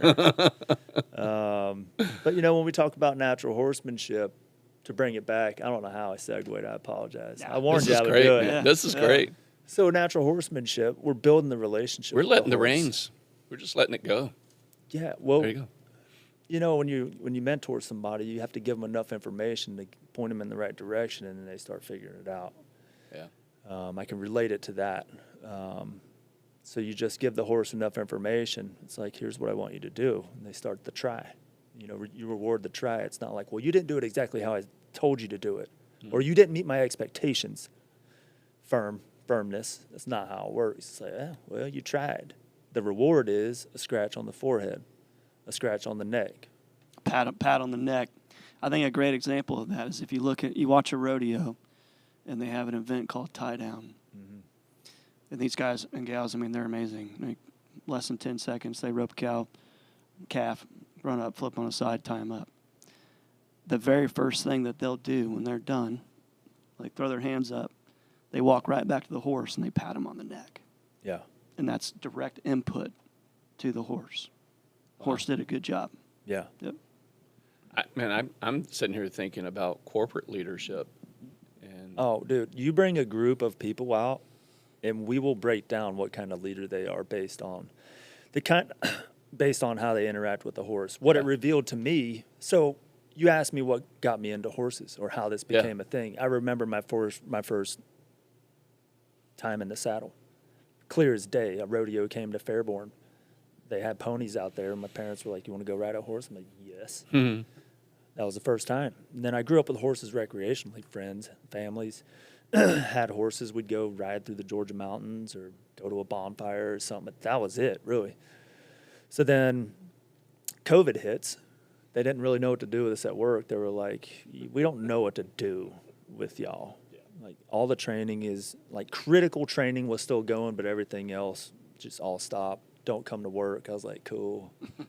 I'm going to a farm somewhere, networked through the Seal Future Foundation, found this lady in Pungo, started volunteering there, and just started getting around the horse, talking to her about what I was thinking about doing. She's like, "Yeah, Mike, equine therapy, there's a lot of people that do it in town." And I was like, Yeah, right by my neighborhood, there's. Are you in Old Lagmar? I'm in Asheville Park, Oh, okay. but why am I blanking on the? Yeah, there's a big stable farm or Yeah, big stable what's out there. the nonprofit? Oh, God, I'm losing. Jake, do you know who that is? What's the nonprofit over in the neighborhood? I can't remember off the top of my head. I'll try. Where's Anyways. Asheville Park at? Right on the Take up corner and all the way of out. Sandbridge and Princess Anne. And if you go straight down Sandbridge. Are you talking about Equi Kids and Equi Kids? Yeah. Yeah. Mm-hmm. Yeah. Yeah. So she's like, "Mike, you can do this." She kind of mentored me through everything, shared her business plan, talked to me about the ins and outs of a nonprofit. I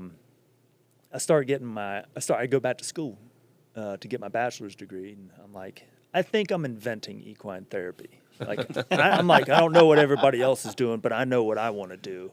And I start doing research. Like, horses have been used since the ancient Egyptians recorded history. World War I, World War II, the UK used horses for all their shell shock Right. service members. Oh, I didn't know that. Yeah.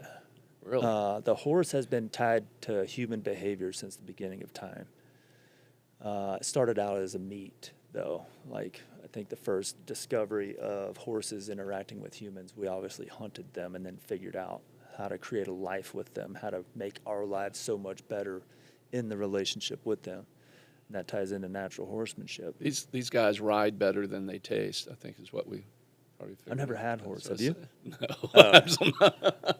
Well, I kind of just looked at you guessing. out the side of my eye. I was like, "Bro, you eat horse?" I'm out. This dude, man, what is up with Well, they say you got to try everything once, so I wouldn't hate on you too much. Yeah, I think I might have to pass on that. Yeah. Big brown eyes staring was back at you, wondering. and you're like, I was wondering My where gag you're reflex going. is working, to be Yeah. honest with you. I don't know what to think. I don't know what to think about that. Where were we? oh, I don't know. Oh, no, we were I was talking going about the back and centuries of- researching equine therapy and all that Because you were stuff. inventing it. Yeah. Yeah. Not inventing it, thank God. So, I started to put these things together. My experience at work, going through all the human performance programs, sitting with the sports psych, sitting with the clinical psych, sitting with all these people who tried to teach us optimization, try to be as readily available in all your faculties, to include mental faculties, emotional, behavioral, physical, all these things that go into being an active duty service member in the special operations community. I was like, I wonder if I can tie these things together. Because everybody at work wants us to be a better operator, and then horses help us be a better human. I'm wondering if I could take these things. So through all of our research and all the things that we've been talking about doing, we've tried to stay away from therapy as much as possible. Everybody has a therapist.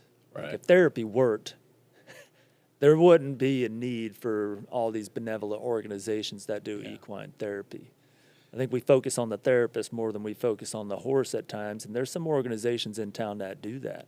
They want to sit down with all their empirical evidence when it comes to psychology and not pay attention to what the human and the horse are doing. I'm saying there's different modalities in doing this. I'm not saying ours is better than anybody else's, or there's a right and wrong way to do it. But we had this guy. He's still engaged with us. He's our executive director for mental health. He said, "Mike, therapy doesn't work for y'all because you lie.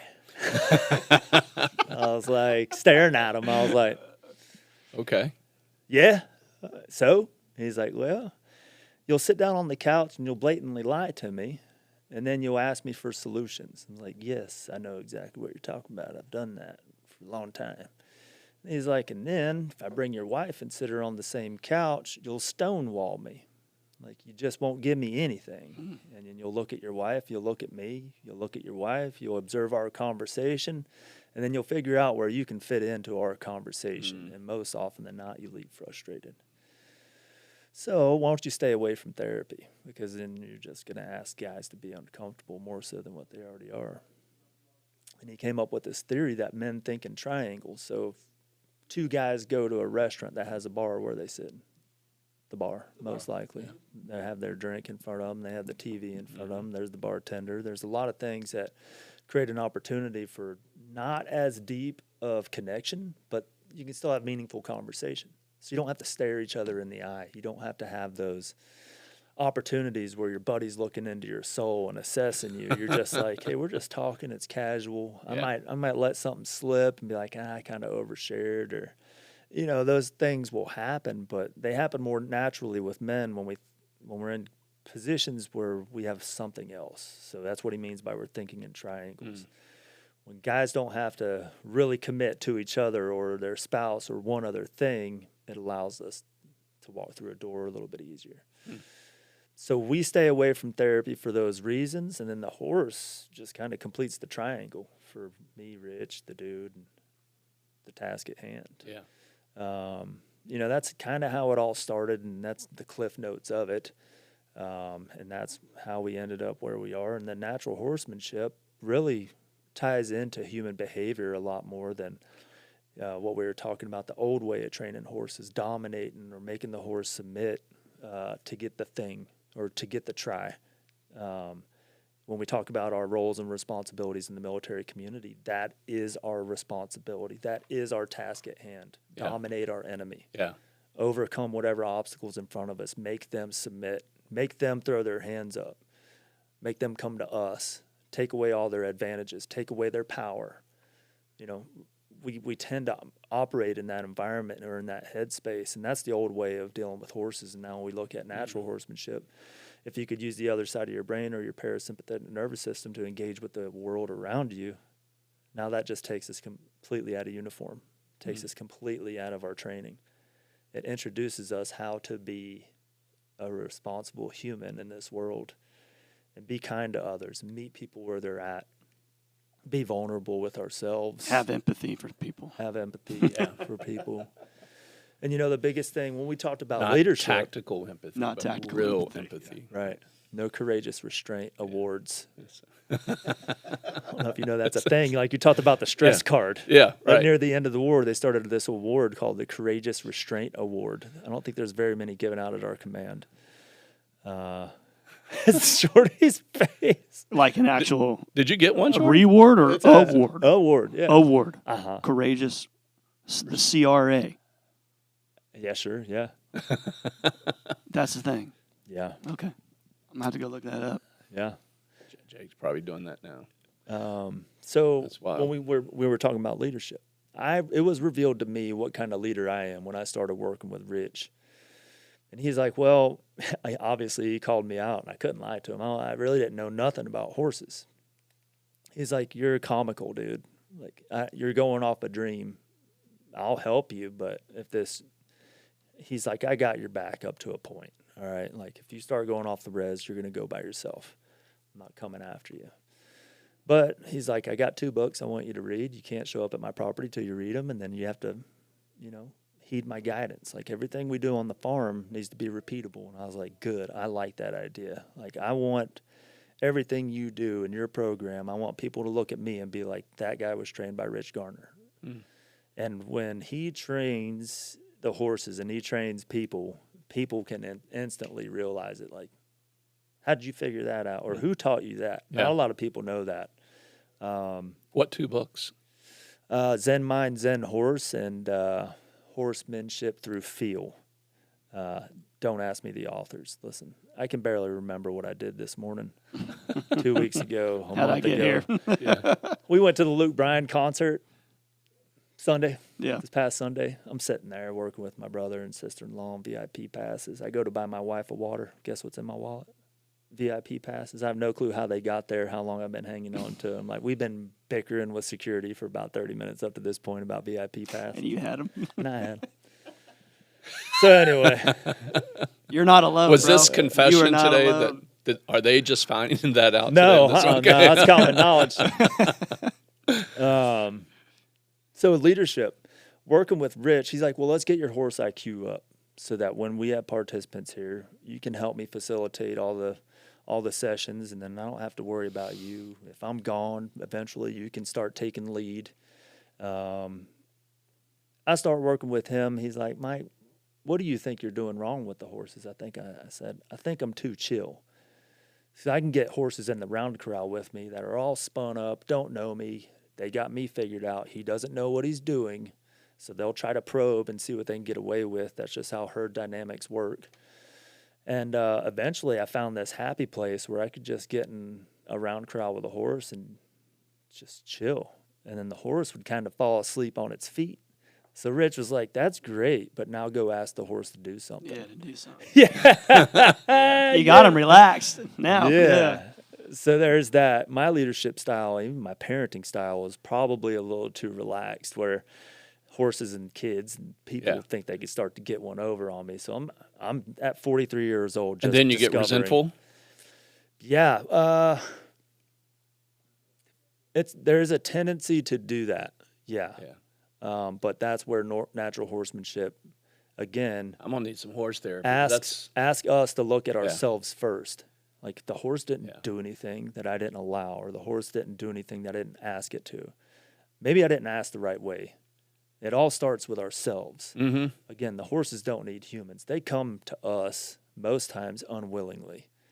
Like, we do things to horses that are outside of their natural environment. So let me take you back though. You're chill with this horse. Yeah. He's like chill with you, and then you ask it to do something. No respect there. What happened? Yeah. There's no respect. The horse doesn't respect me. It's like, well, no, Mike, you really don't want me to do that, dude. Like, the past couple times you've been here, we just kind of like, you pat me and Yeah, stuff. we're just hanging out. We don't have to do that thing. So what's Like, the you don't want me to walk around in a circle or lope or trot. You're just kidding yourself. what's an example? That's kind of like the feeling I would get from the horses. And then Rich is like, okay, well, let's think about something as slight as your energy. What kind of energy do you bring into the room? Because anyone can someone walks into your office. You can tell right away what kind of energy they're carrying with them. Yeah. You can tell what kind of So meeting true. you're going to have. So he introduced me to that idea. I mean, I've always known it. Like, you go out on an op, you can just feel what the village is going to offer you. You can just, that sense you have of what your environment is giving you, it's palpable sometimes. So Rich was like, well, I think you just need to think about your energy. And then you could speak to this too, just like the energy you bring into the saddle. Like, you can just like bring your energy up in the saddle, and the horse knows you're about to ask it to do something. Like, it's about to be go time. Or you can just be a little bit lazy on the cantle and just be like, okay, we're chilling. I equate And it it's to just simple, just that little bit of energy that speaks volumes to the horse, though. Yeah. when you take a horse and you go into a chute, or the side part of a chute, and you back him into the corner, and then you give, they let the cow go. Right before they let the cow go, the cowboy tenses up a little bit. And when that tense happens, the horse knows that we're getting ready to go to work. Yeah. Sphincter tightens up, and Yeah, I mean, you just do just a squeeze with the hips. I mean, not the hips, but your thighs. Yeah. The horse feels that. And he's like, all right, we're about ready to go. And then the cow goes. he goes to work. Yep. And the horse is trained to do what it's supposed to do. Off you go. So, Mike, I was going to ask you, can you think through early on, like with your own personal experience? So you're in this corral, the horse, Mike's chill dude. We're getting along. He's doing his thing. I'm doing mine. And then you try to go to a moment of control or Creating an ask. creating an ask. Man, we got some stuff to learn from this. My brain's going a mile a minute here. You create an ask, and he's like, mm-mm. So what's the breakthrough? Can you give me an example of a breakthrough where you went, oh, my God, well, this is awesome, what the horse taught me or what I learned about myself? Sure, that recognizing I was too chill was the breakthrough. And then Rich is like, well, all the horses that got you figured out, now you have a little bit more work to do. Now you have to come with a different sense of intent. Like when you come to put that halter on, that's when your energy, the horse, once it sees you, has got your baseball card. He's like, here's everything I got on Mike. I remember when I said, like, if we have one horse, it's going to have a different relationship with all three of us. It knows Shorty's tendencies. It knows your leadership abilities. It knows how chill I am. Like, either one of you go throw a halter on that horse, it's in a different space. I come put a halter on that horse, it's like, phew, good, Mike's here. I don't have to do nothing. You know? So then I had to change on my drive in, on down the driveway. It's like, okay, Mike, this is the kind of dude we're going to be on the farm today. And it took a lot of setting intention. It took a lot of meditation. It took a lot of present moment focus and holding focus for a long time. And horses look for herd dynamics. They look for weaknesses. They run on respect. So it's kind of all bringing all those things together. And it's like, okay, well, here's who I am today with this horse. I'm going to pick myself up and then carry that energy throughout the whole session or throughout the whole day. So is the respect something that's earned with the horse, not demanded? What do you mean demanded? So it's demanded, or they're just going to have their way with So if you you. go in and you try to bully the horse into what you want, you know, like some people in leadership you're going to do it my effing way. Right. This is it. And Well, it's kind of people like go, the military. "Well, You kind of get used to it. You're like, yeah, well, that is the I gotta be with this guy OIC for or 3 whatever. years. Yup. Yeah. Or in the corporate. I don't even know. I know nothing about the corporate world. How does it work outside of the military? It's very similar in Do that there are people who come from the military with that leadership style. Like if they were in a position where their career was made up of, you know, being a commando demand, you know, you're doing it my fucking way. There's no leaving the parallels of what I want. Some guys can make it through a career like that and then show up in the corporate world. And the tough thing I think those folks run into when they come from that militaristic background and they end up in the corporate world and they go, this is the way we're going to do it. And old boy's like, oh, no, I'm meeting my wife for lunch today and I have a doctor's appointment after that. And then I'll be back to work. You know, and I've seen dudes like, you know, lose their whole fucking skull, you know, jumps off their head. Sure. So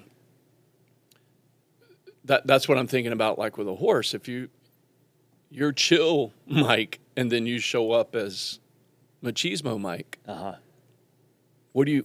What happens? It's feathering the throttle. So it's understanding the relationship and really seeing the horse for where it's at. And that's what I mean by rewarding the try. You can give a horse input on the halter or the lead rope. And if the horse attempts to do the thing, the horse doesn't need to completely execute the thing and doesn't need to do it my way. But I reward the try. At least he's listening to me. At least we're on the same page. At least I have his attention and his willingness to do something. Yeah. If I have those two things, I'm going to be all right. Our relationship's going to be good. So as long as I see the try, that's a reward. Can I ask for a little bit more next time? Yeah. So then the horse starts to understand, okay, Mike's going to start to ask things of me. And it's the way I ask things. It's how I create the ask that creates that symbiotic relationship. You can be heavy-handed with a horse. A lot of people are heavy-handed with horses that don't know what they're doing with the reins, whether it's a bit or whether it's like just they on the have to have halter, tension, whether it's a right? hackamore, whatever they have going on the horse's face. You know, we could try this later. I don't know if you have anything, probably an extension cord or something. I can put an extension cord in your hand, close your eyes, and I can barely move that thing, and you'll be able to tell me when I'm lifting it, moving it left or right. Imagine that input on a horse's face. Yeah. Like, you don't have to do a whole lot for that horse to know what you're asking. But it takes some self-control. It takes discipline not to be running straight voltage down the reins. Yeah. Like pulling on them unnecessarily, using the horse's face for balance. Yeah. In the English world, where they call it contact, riding with contact. So you have both reins engaged. So you're kind of giving the horse a limited space in which they can Yeah. work. Not the natural horsemanship way, not the Rich Garner way, not the Western way. Yeah. Yeah. It makes me think about, I've got a little bit, like 43 hours in a Cessna flying an airplane. Oh, cool. And it's really, I love it. Uh-huh. But what you learn early on is that muscling an airplane doesn't work. Sure. You're going to crash it. Sure. And it's learning, like, when you get the trim and get it stabilized and you're at altitude, it is literally, I can fly this plane with an index finger and a thumb, Yeah. just little movements. Yeah. And it's what I'm thinking, like with a rein, Exactly. with a horse. It's just, Yeah, but your whole body's engaged. Like Shorty was talking about, that Yeah. energy you bring into the saddle is really just Stirrups squeeze your up butt to the- cheeks. If you just squeeze your butt cheeks and sit up a little bit, the horse is going to be like, what? What's going on? Yeah, where are we going? Yeah, what? And he just starts scanning, like, you just sat up real quick. What's going on? what does a horse know? Like if you're just, you've been in the saddle for a while and your butt's sore and you're just repositioning on the saddle. It'll sit there and wonder what you're doing most Okay. times and be like, what are you doing? Oh, you just took a deep breath. You're Yeah. uncomfortable. And the horse will give you the same feedback. It'll sit there and blow and Yeah. yeah, those are usually signs of relaxation. When they yawn, there's these things called dendrites that come out and they start absorbing biochemicals. That's them relieving themselves of a pressure situation, a stressful situation, or making a memory that is good. They're linking a smell or an experience to a person. Oh, wow. You'll see horses sit there, expose their upper lip and their upper teeth, and they'll start smelling around. Usually they just smelled a mare, and they're locking in that smell with that mare. So there's a lot of things you can see a horse do that gives you the impression that they're either getting ramped up or they're ramping down, or you have their attention or you don't. Hey, Jake, see if you can go on Instagram and find this pastor, the preacher, who's a cowboy. Todd And- Pierce. And he's on Instagram with the horse. Oh, and yeah. The Todd horse Pierce. is a little agitated. Dude, that was Oh, do you so have a specific video in mind? I'm sorry. maybe. I don't know the guy. I can't remember his name. I think but his Instagram account is Pierce_Todd. look for that if you would, because it's really beautiful to see this horse. He brings a horse in on stage, and they've got a little corral set up for him to do this pastoral illustration. And this horse a little agitated, and he's just Oh, I know exactly. Yeah, I know what you're talking about. He's in a big arena. yeah. Yep. And he gives this example of how we are with God, and how God's just like, hey, when you're ready to calm down, you're ready. I'm right here. I'm the same always in whatever trial tribulation you're going through. I'm the same yesterday, today, tomorrow. It's you that's got to get back under control. And he beautifully does this illustration with his horse, where it's like the relationship between God and us, and just bring it down, and then they're like in unison and they're in step, and it's really cool. So you're telling me this, and I'm like, oh man, there's a great illustration that I'd like to see if we can find it. It's pretty sweet. He's Yeah. got a bunch on here. I'm trying to see if I can find the one that you're specifically. Yeah, it's like talking in a about. stadium. It's kind of dark lit. Can with you the bring spotlight. it up? We could Probably Yeah. pick any one, to be Yeah. honest with you. If it's But the he's same talking. guy. He's talking through the feedback Yeah. that he's giving His and that the program. horse is giving him. Yeah, So is he one of those natural horsemen?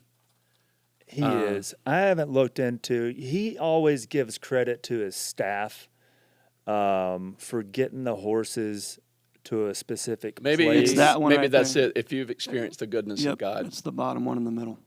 That one right, right there. I think that's it. Oh, sorry. Hang on. I had to Put reset some something. audio in our ears. Have you ever seen this? It's one? just muted there. You good? Oh, yeah. I don't There know it if is. I've seen this one that specifically. anything that you're willing, Here, I'll restart it. if you've experienced the goodness of God on any level in any part of your life, I promise you that that goodness extends into every area of your life. That anything that you're willing in this moment to surrender to Him,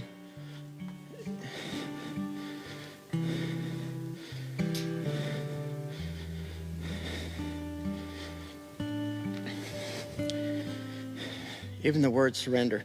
Like, do you see a picture? of what it looks like for her to have had enough guts to trust me, to enter into a part of her life? Did I take something from her? I hope you don't see it that way. I hope you see that what she was when she came in was lost and confused.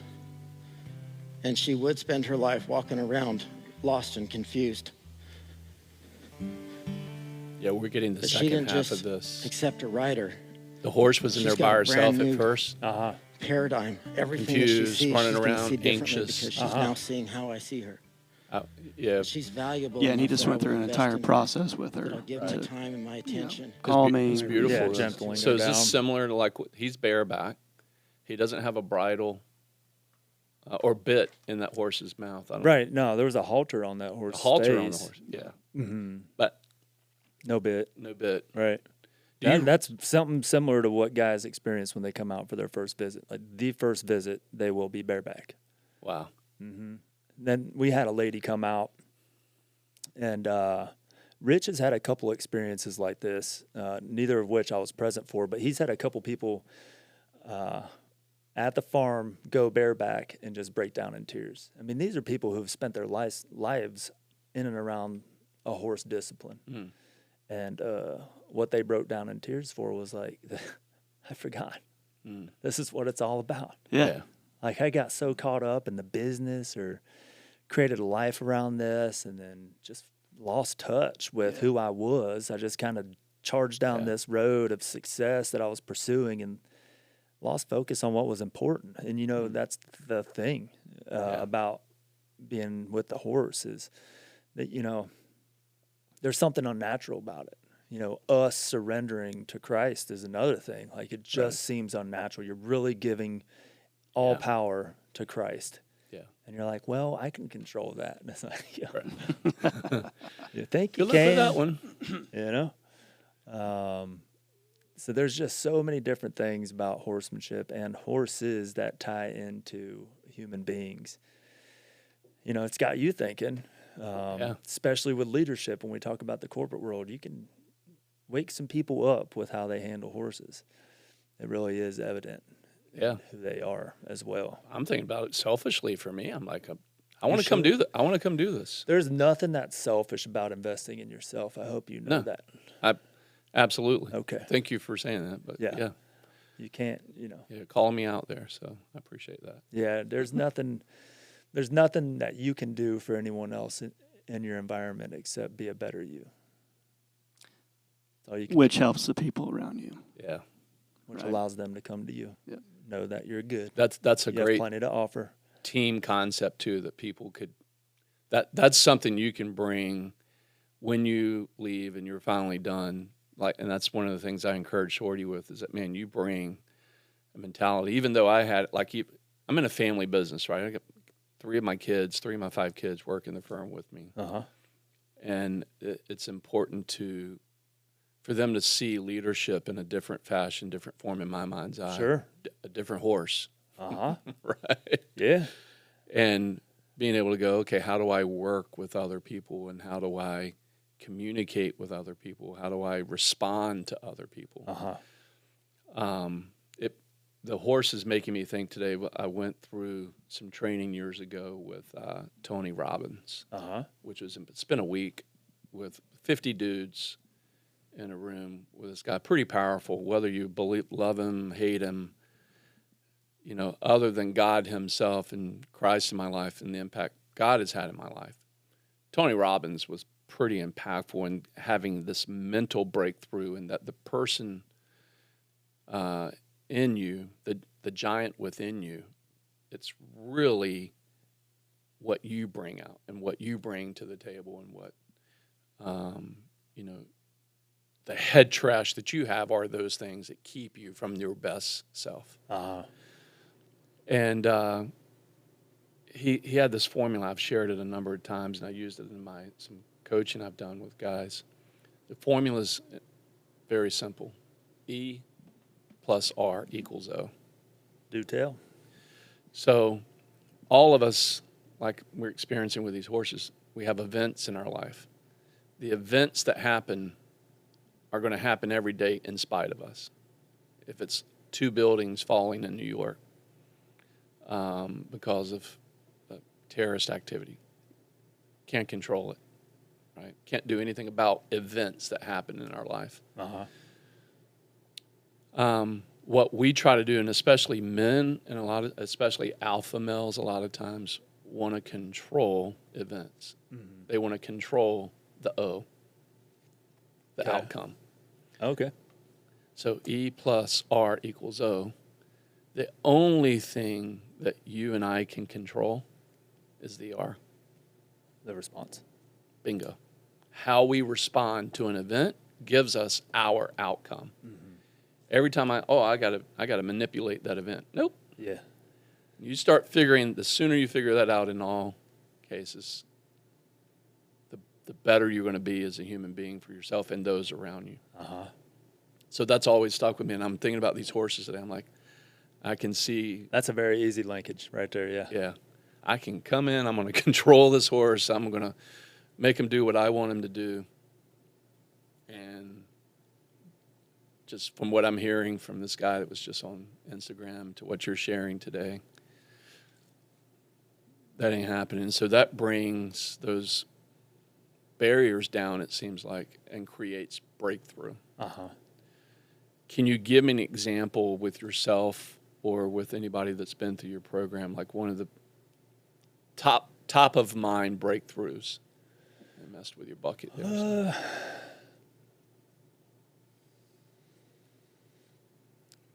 I really can only speak of my own experience.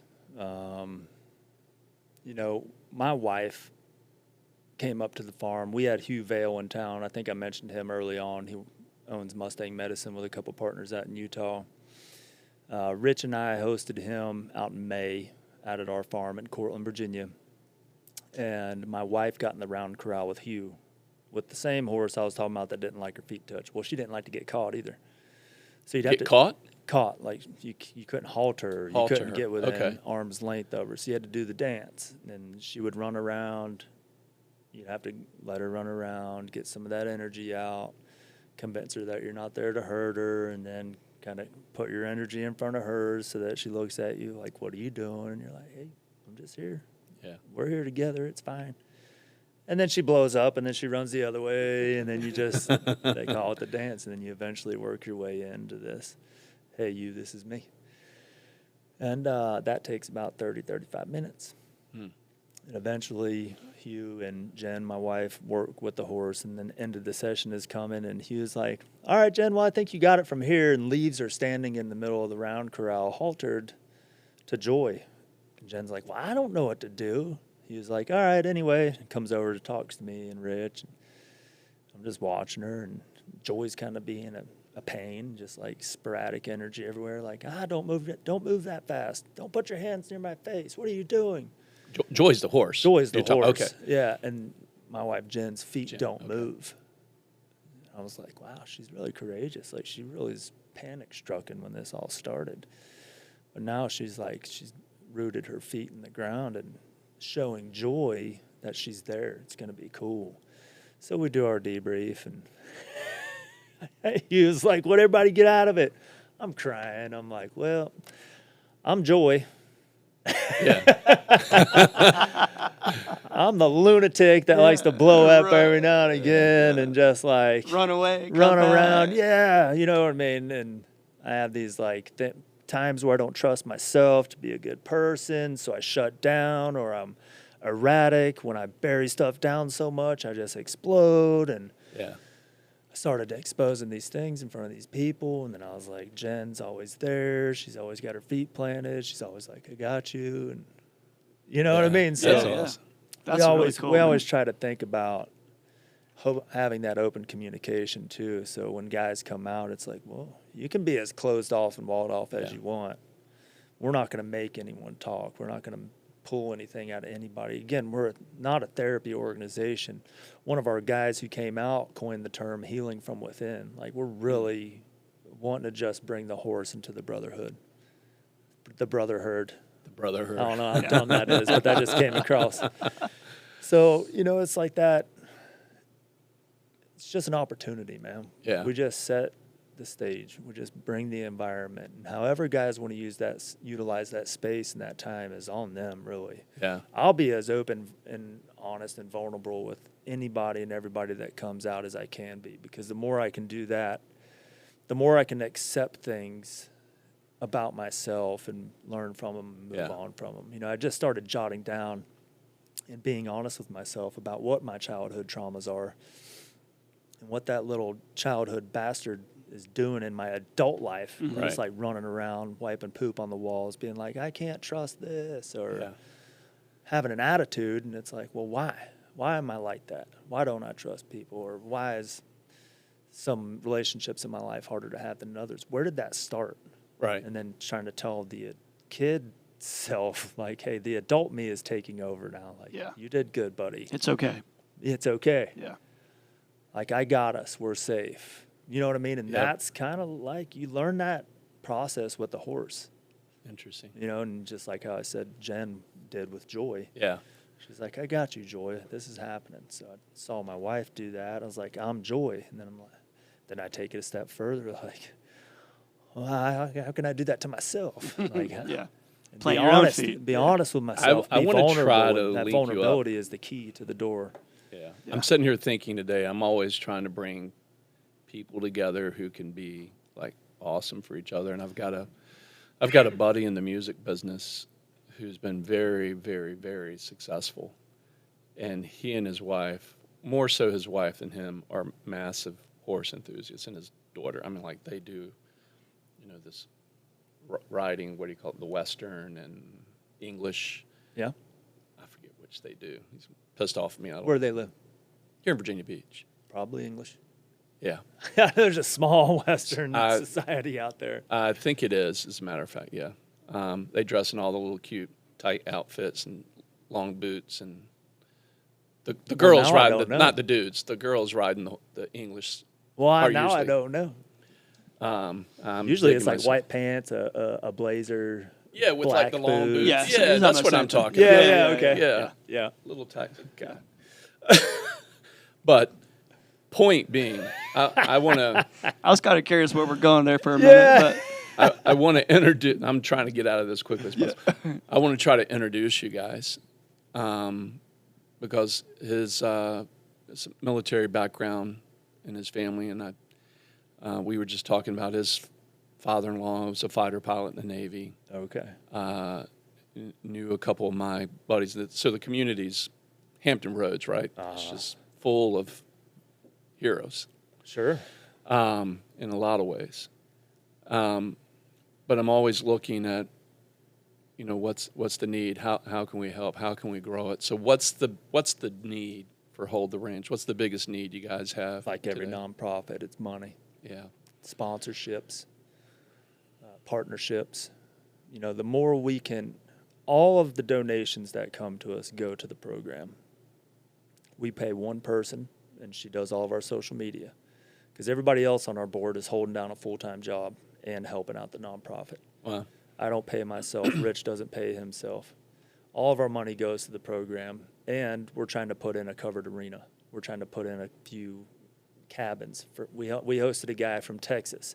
We had to put him up in a hotel in Franklin, Virginia. If you've ever been to Franklin, Virginia, yeah. there's 2 hotels, and they ain't 2-star, let alone 4 or 5-star. Not saying there's anything wrong with it, but if we can ensure someone's safety on the farm all the time, and they can be around the horses and have more of an immersive experience. that's probably, you get a better experience out of it. Yeah. Yeah. We'll do that. So we want to put in a covered arena. It's going to cost us about $250,000. But that'll allow us to train and put the program on year round. I say train because I'm still like, Yep. Train's still going. Yep. yeah, You're still on the train. we can train every day. Right. We can run our program every day, whether it's snowing, You raining. can let horses help people. Yeah. Right. Yeah, we can't. There's no reason to say no at that point. Right. You know what I mean? And if, you know, a lady who had helped me with this, her name's Lynn Moore. She runs Acres for Life out in Minnesota. She runs her program, and people call and it's raining out. And they're like, I'm not coming today. It's raining. She's like, you are coming because if it was raining, would you go to the bar for a drink? Like, you would go to the bar to do self-interest things that aren't good for you. And you're going to sit here and tell me and tell yourself that you're not going to come to the farm and do something that's good for you? Yeah. That's going to be life-changing for you? No. We're getting off the phone, you're getting in your car, and you're coming to the farm. You know what I mean? Yep. She told me that, and I was like, I love that. I need to set that condition on our farm too. Wow. You know what I mean? It gives, it puts it on the person, which is really where this program comes down to. It puts it on the participant. It's on you to create your journey in life. It's on us to help you go down that path. You're going to go with the horse. It's something that it's non-repeatable. That reminds with me. different animals. Yeah. I don't think. I'm gonna make an intro then for you. So That reminds see me what of. happens. The way we were bred is train the way you're going to fight. Yeah. Right. So if you're going down this, this avenue of, learning yourself, healing, everything, just because it's raining doesn't mean it stops. Right. So we train the way we're going to fight in war, but on the personal side, if you really want to get better, it's got to be in. There shouldn't be rain shouldn't stop you. I think that's what she was trying to get across, right? Yeah, I agree. Yeah.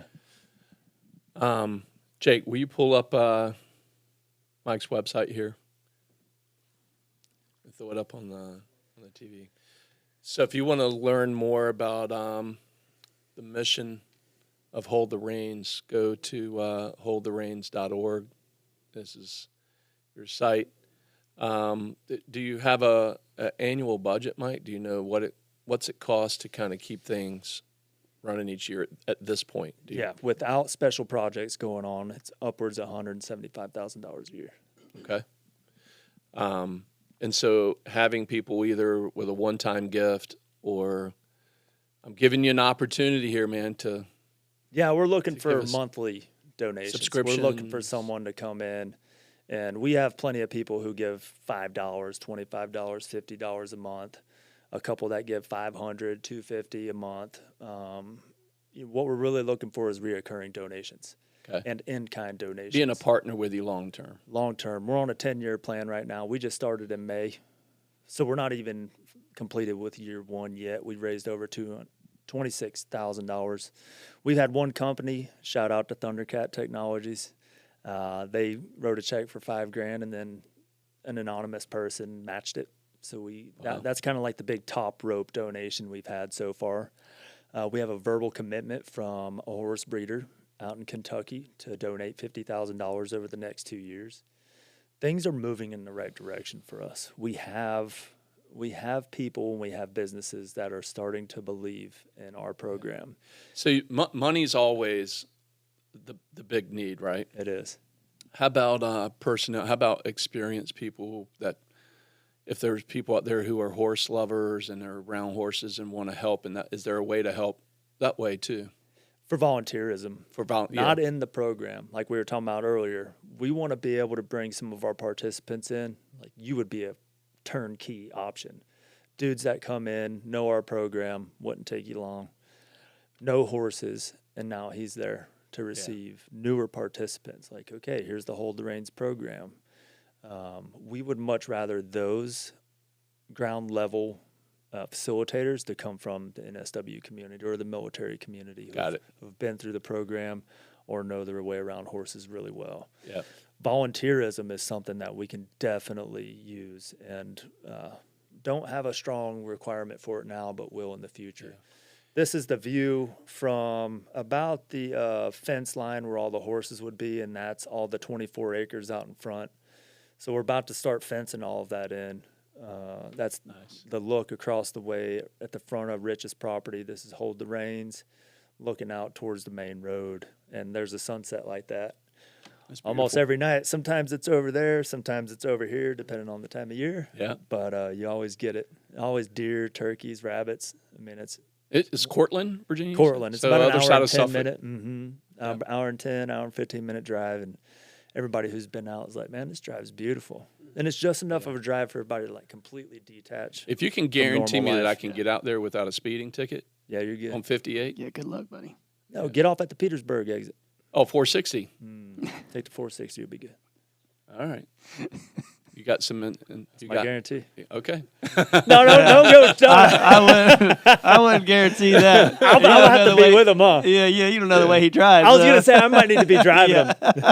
Hey, it's on camera. We got it. We're not editing You it. can't back out of it now. Cortland, you heard it. Under promise right now. Leave me alone. Got my boy here with me. Yeah. If you need me to pay my ticket, go to Hold the Reins. Hey, man, thank you for coming in and enlightening us with our four-legged friends. Yeah. You're more than welcome out.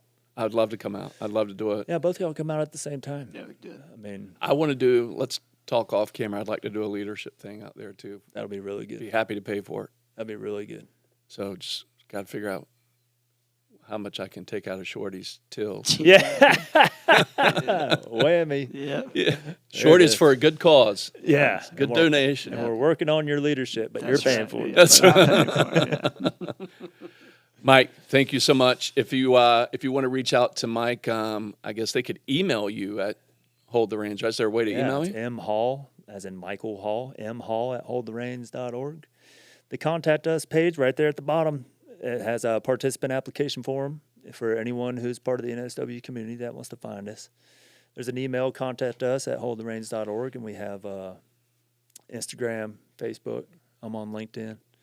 Nice. Yeah, you can find us on social media, and you ain't got to look too hard to find us. Definitely give them a follow on social media too. Yeah, we make 3 posts a week, so you Yep. can. We like to keep everybody abreast of what's going on out there and any things that we have coming up. This is one example. I know that guy. You do. He's from your community.